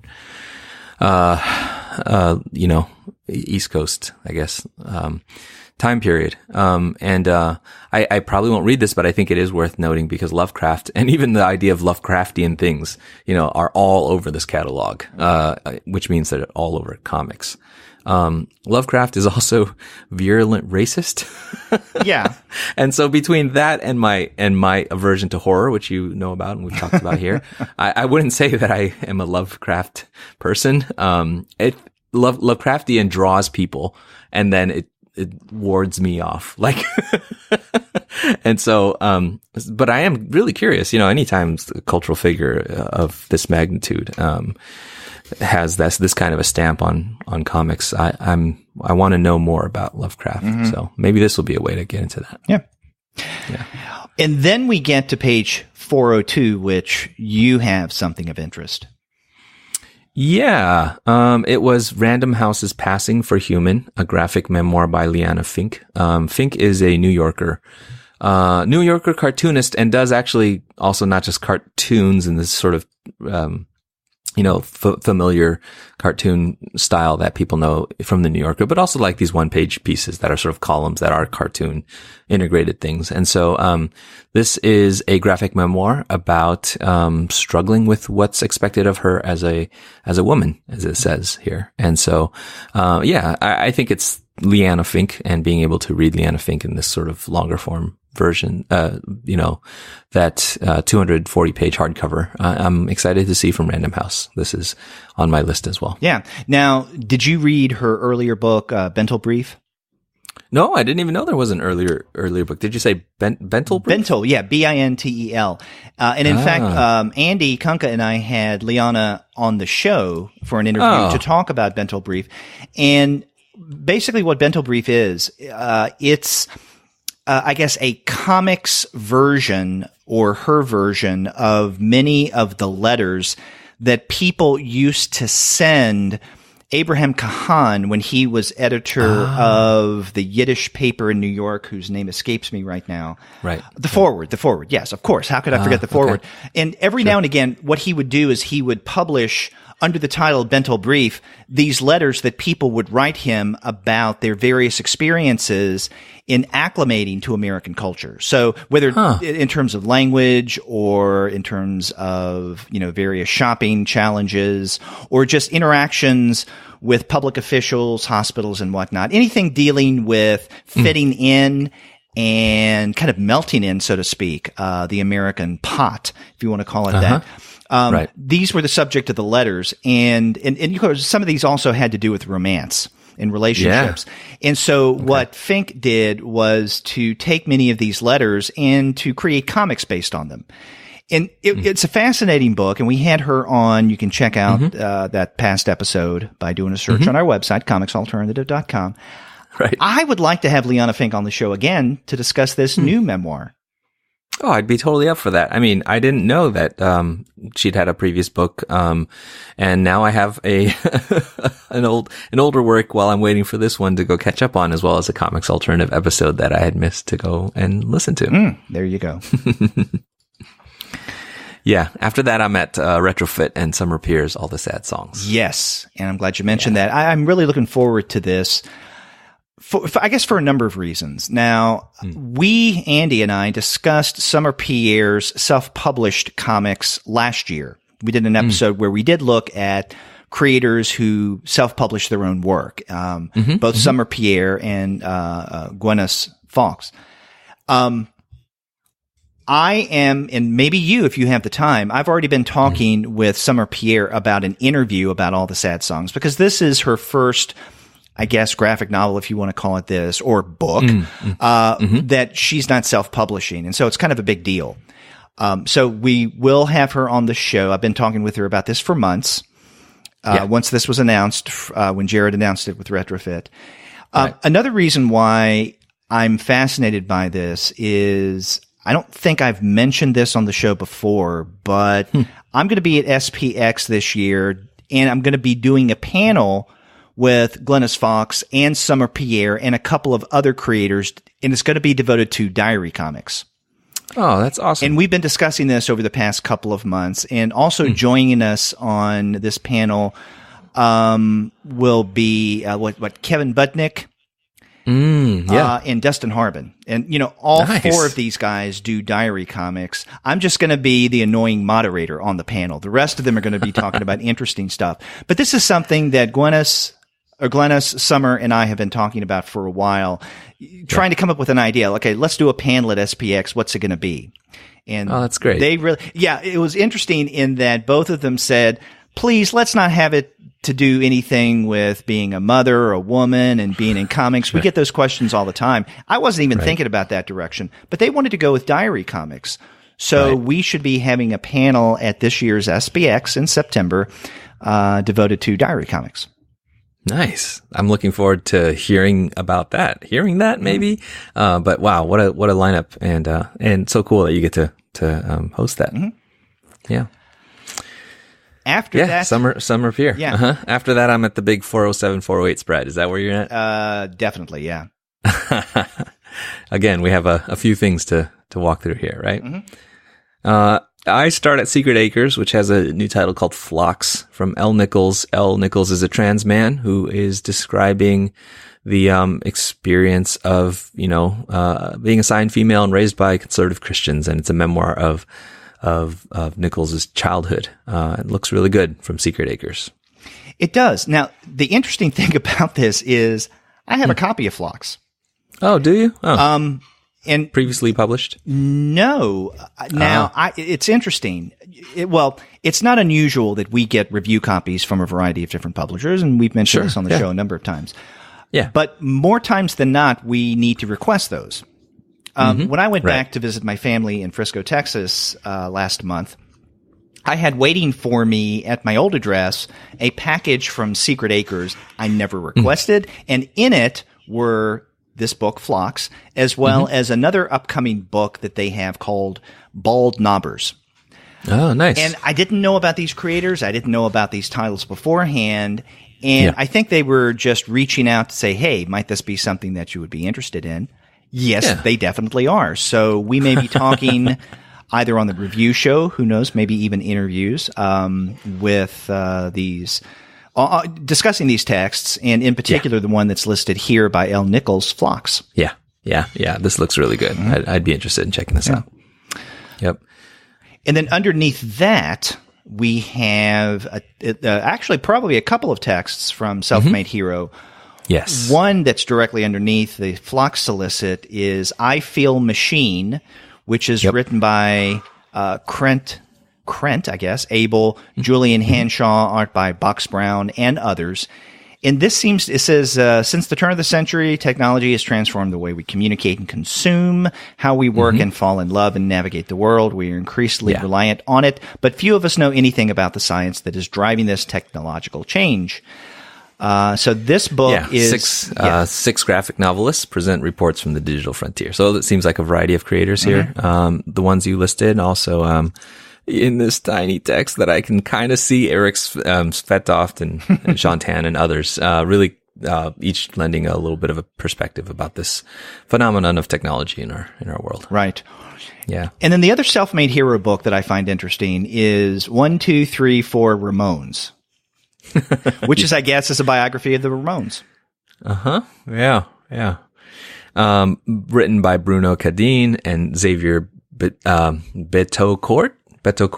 Art by Eric Cartier. But, probably a Ramones, work in translation. That's right. That's probably true. Yeah. But, no, that looks good too. Self-made hero, great original works, also great translating and bringing stuff to English audiences too. Yeah. Facing page, Silver Sprocket. Yep.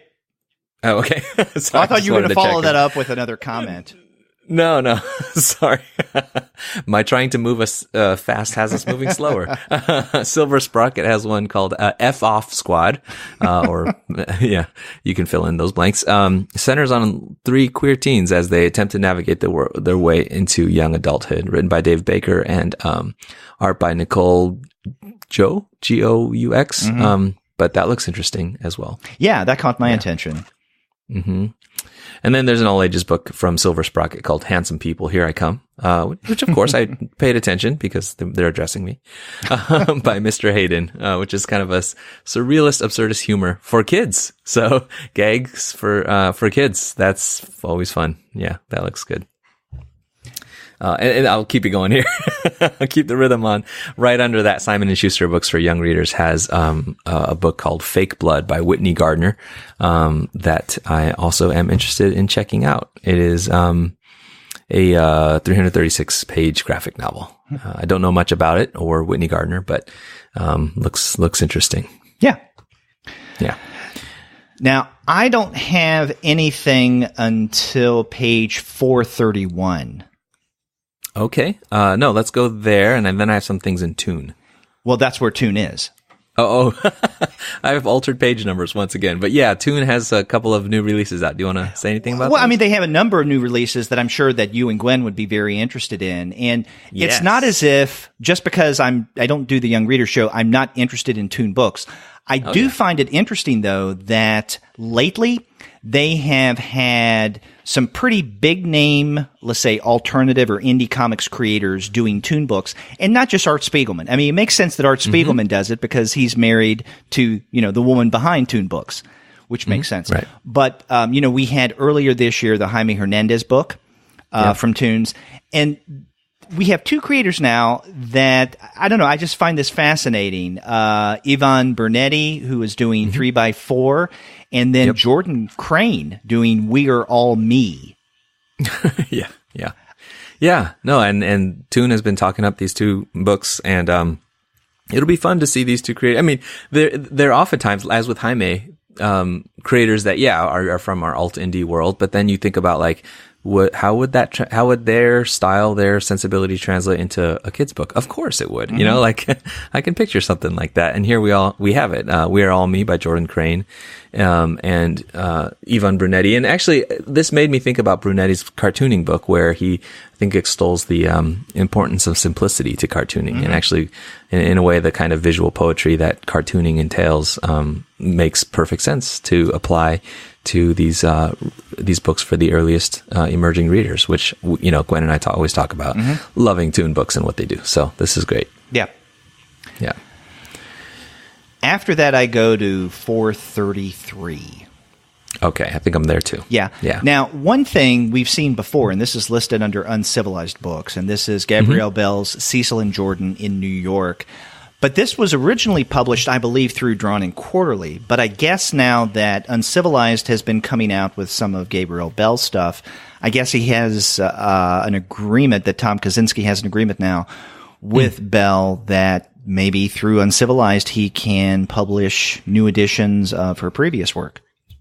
Yeah, and this is a collection of stuff from different anthologies. Bell's short pieces. Yeah, it's a great book. Whether you get the earlier Drawn and Quarterly edition or this new one from Uncivilized. You can't go wrong with Gabriel Bell. Absolutely. One of my favorites, actually. And right under that, yes, University Press of Mississippi, who's obviously these are prose works, scholarly studies, but this one is Gender and the Superhero Narrative. I bet you know some folks involved in this, Derek. Yeah, it's I guess so. I mean, they don't really list the names of the contributors, but this is an edited collection. It looks like it's edited by 3 different individuals. Yeah. We don't want to say too much about this yet, but Paul and I have been talking about doing something else with the Comics Alternative that looks at scholarship and comics criticism in a more concerted way. Yep. If we go forward with that, and stay tuned, who knows, this is something that would be perfect for what we had been discussing. Absolutely. Yeah. Absolutely. Yeah. I'm interested in seeing the pieces that will be in here. Yes. And then I only have one other thing in the previews before we get to the manga section. Okay. And go ahead. That's on page 441. This is under W.W. Norton, and it's Peter Cooper's Kafkaesque 14 stories. So over the past several years, not quite a number of years now, Peter Cooper has been coming out with his own adaptations of various Kafka narratives. And so apparently in this book, he is collecting all of them in a nice graphic novel. I think it's hardback. Looks like edition. it. Yeah. So it'd be nice to have all of those stories in one volume. Yeah. Yeah. I hadn't realized that this was the because I know that Cooper's been doing these Kafkaesque stories. So I didn't realize that this was the first time it's collected together. So I think so. Maybe I'm wrong there, but yeah, I think this is, I assume everything he's done with Kafka. Yeah, it's notable work. So it's good. It's good to spotlight that.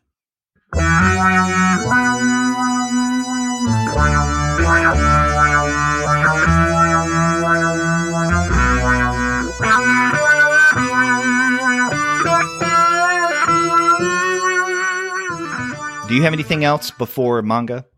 Nope, I just have a couple of things in manga. But what are your manga mentions? Okay, I have a few. I begin in the Viz media section on page 465. Yeah, I'm at actually 463. Okay, but I share your 465 mention. 463 is the first volume of Dr. Stone, which is by Riichiro Inagaki and art by Boichi, which is a series that's been serialized in Weekly Shonen Jump. And it's kind of fun. It's like this is so shonen, but there's like a shy but buffed young man who has been pining after a girl, and by the time he finally confesses his feelings for her, all of Earth is covered in stone. Like everything is, I don't know, wrapped in stone. And so, many centuries later, he and then one other super smart scientist emerges, and there's a competition for survival. It's a very shonen-y story, but it's actually, I think, a fun one. And Boichi's art is pretty great. So that's just one of those manga series that I think is kind of interesting to catch, and it's starting here at the beginning of its collecting. So I just wanted to note that. But now you subscribe to Shonen Jump digitally, correct? I do. It's a very reasonable, but it's really kind of the best deal in comics, maybe. But I've been thinking about that. Yeah, it's just that then you're bombarded week after week with serialized chapters, of things. But, you can just load them up on your iPad or whatever and, fire through a whole bunch of weeks of that, and get these kinds of series and not have to wait for their, Tambokan, the collected books. And so it's a fun way to check out manga. But after that, though, and this is something that I both am and am not excited about, on page 4, and I'll tell you what I mean by that. On 465. I have a clue why. Is we finally get in perfect edition Naoki Urasawa's 20th Century Boys.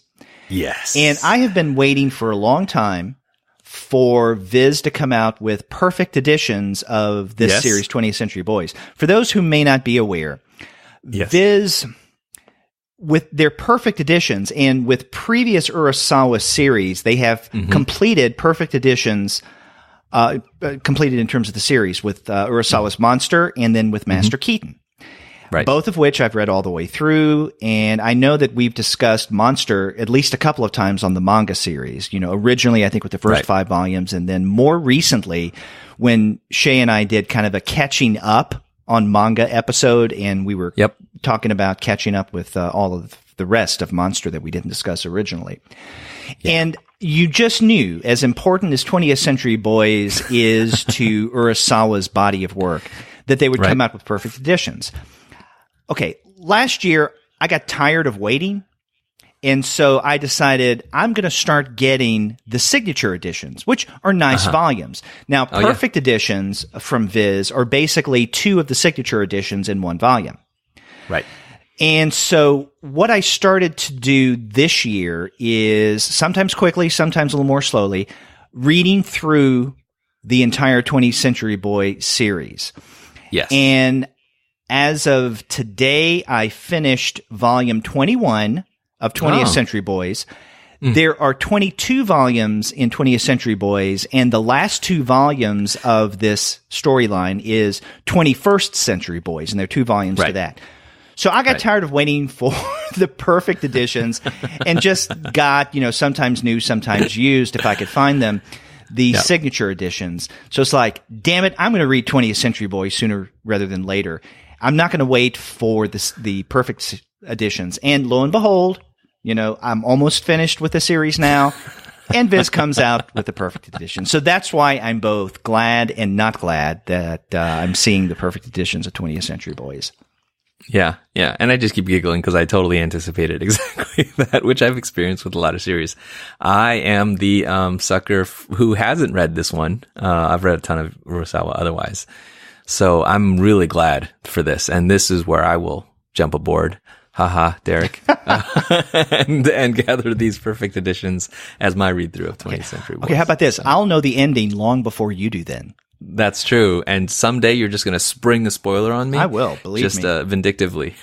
Yeah, you can expect that. No, actually, another reason why I'm glad I went ahead and decided to go with the series and its signature editions is because, okay, this is solicited now, and it'll come out in September, the first volume. So, okay, if there are 24 signature volumes in total, I guess there will be 12 perfect editions.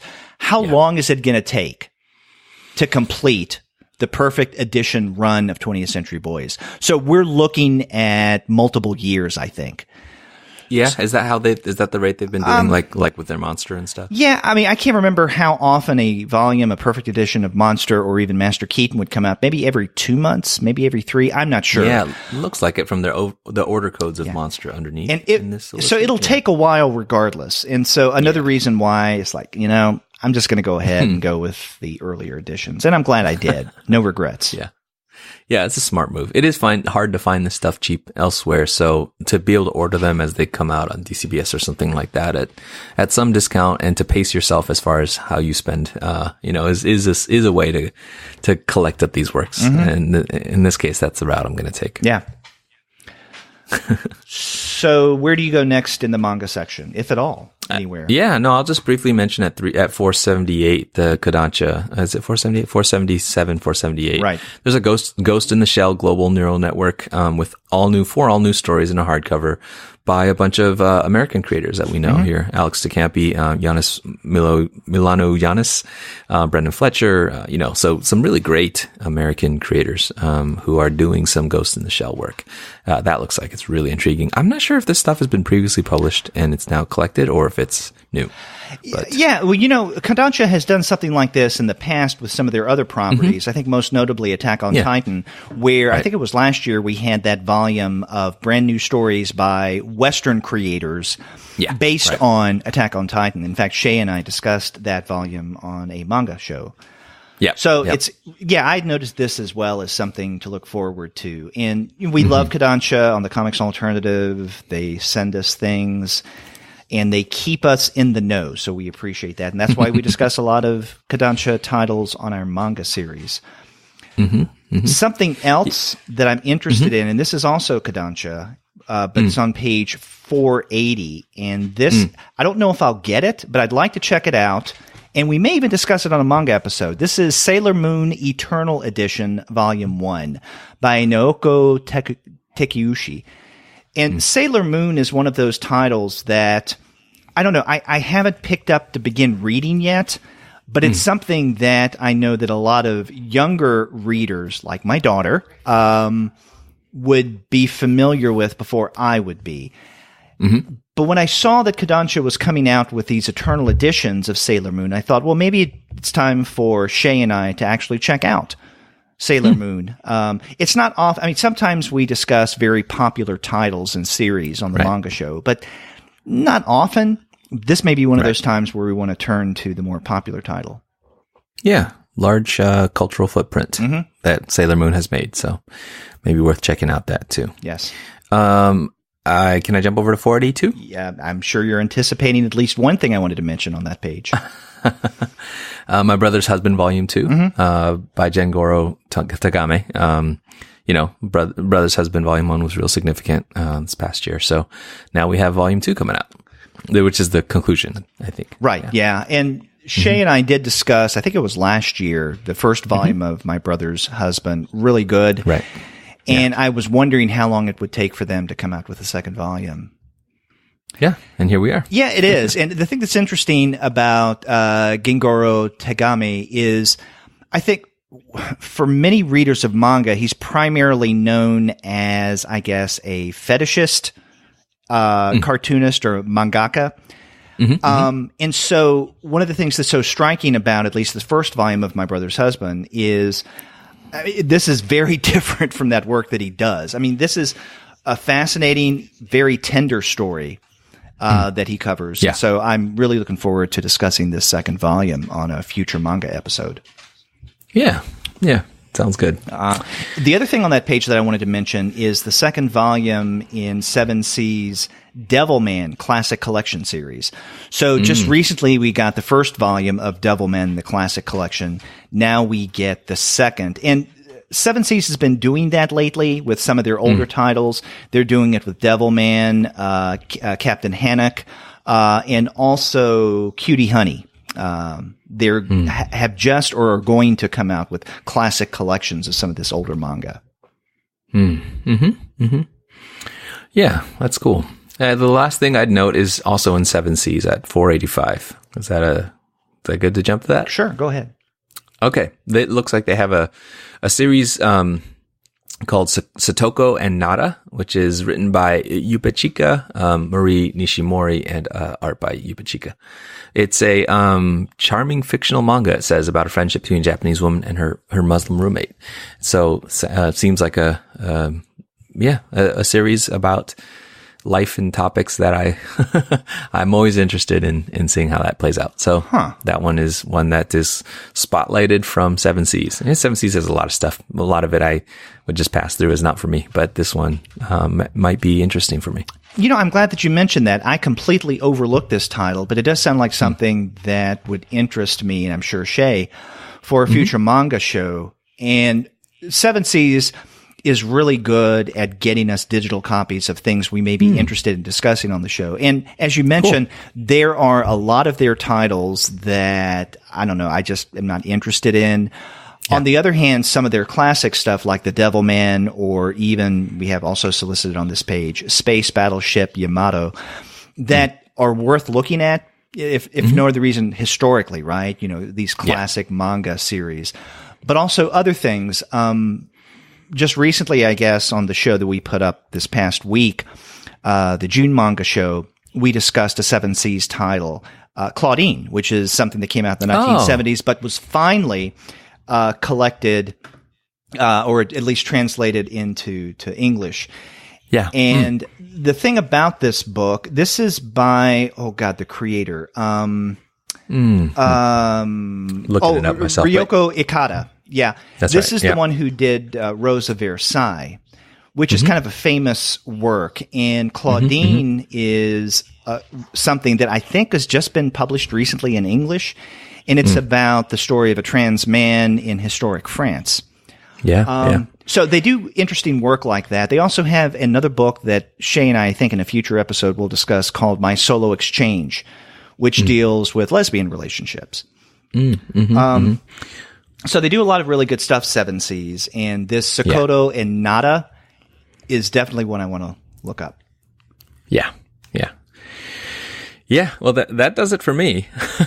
I've got 3.5 hours later. Yes, actually, there are a couple things that I wanted to mention, and both of them are on page 487.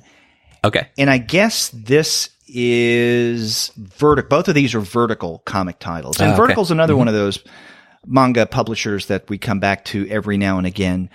Now, the first title that I'm interested in is Yun Miyazuki's After the Rain, Volume 1.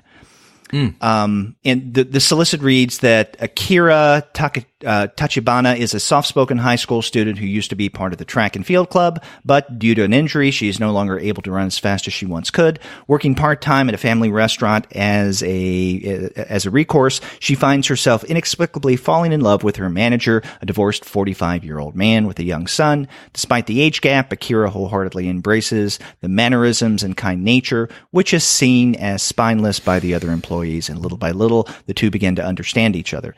Seems like an interesting premise. Something that seems even more interesting is another solicit right next to it, and that is the first volume of Nemu Yoko's The Delinquent Housewife, with an exclamation point at the end of it. It says a family comedy manga about a high school boy and his sister-in-law who move in, who has a big secret from her past. High school sophomore Dai Kamuki meets his sister-in-law Konugi, who moves into the Kamuki household. After his brother leaves for a business trip, Dai senses something weird with his sister-in-law, outwardly nice and cute, but Dai finds that she actually can't cook or do laundry, and then one night he finds out another big secret. And we don't know what that secret is. But it seems intriguing. I like the cover art. This is also something that I hope to discuss on a future manga show. Mm-hmm.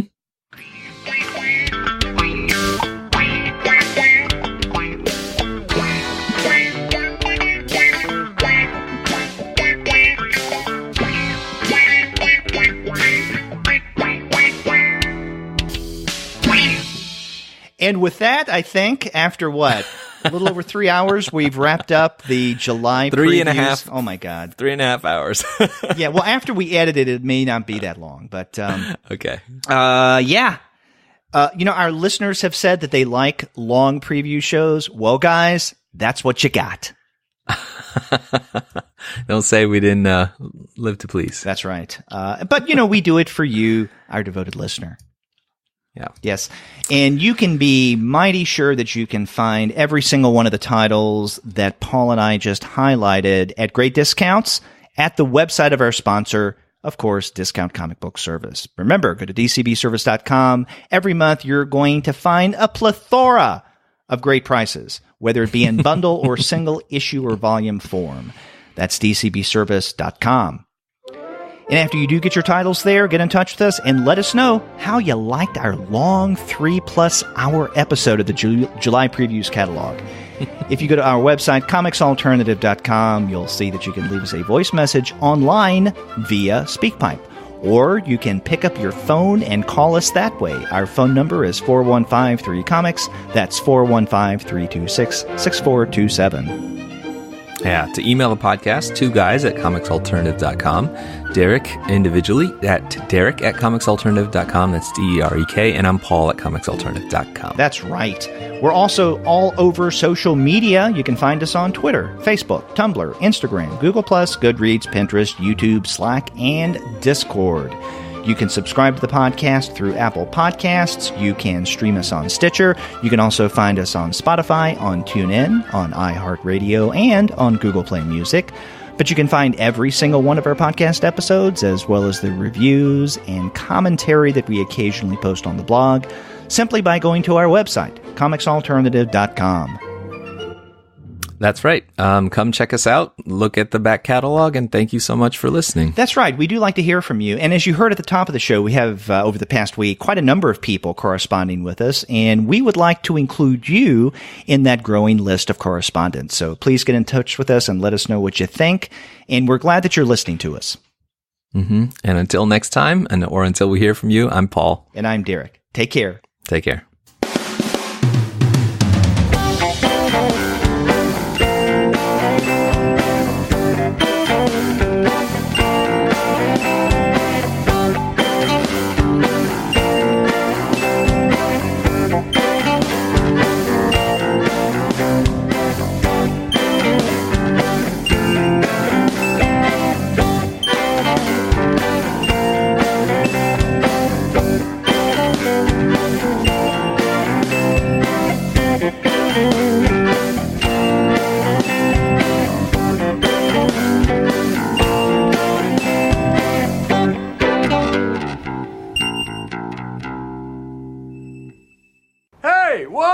happened?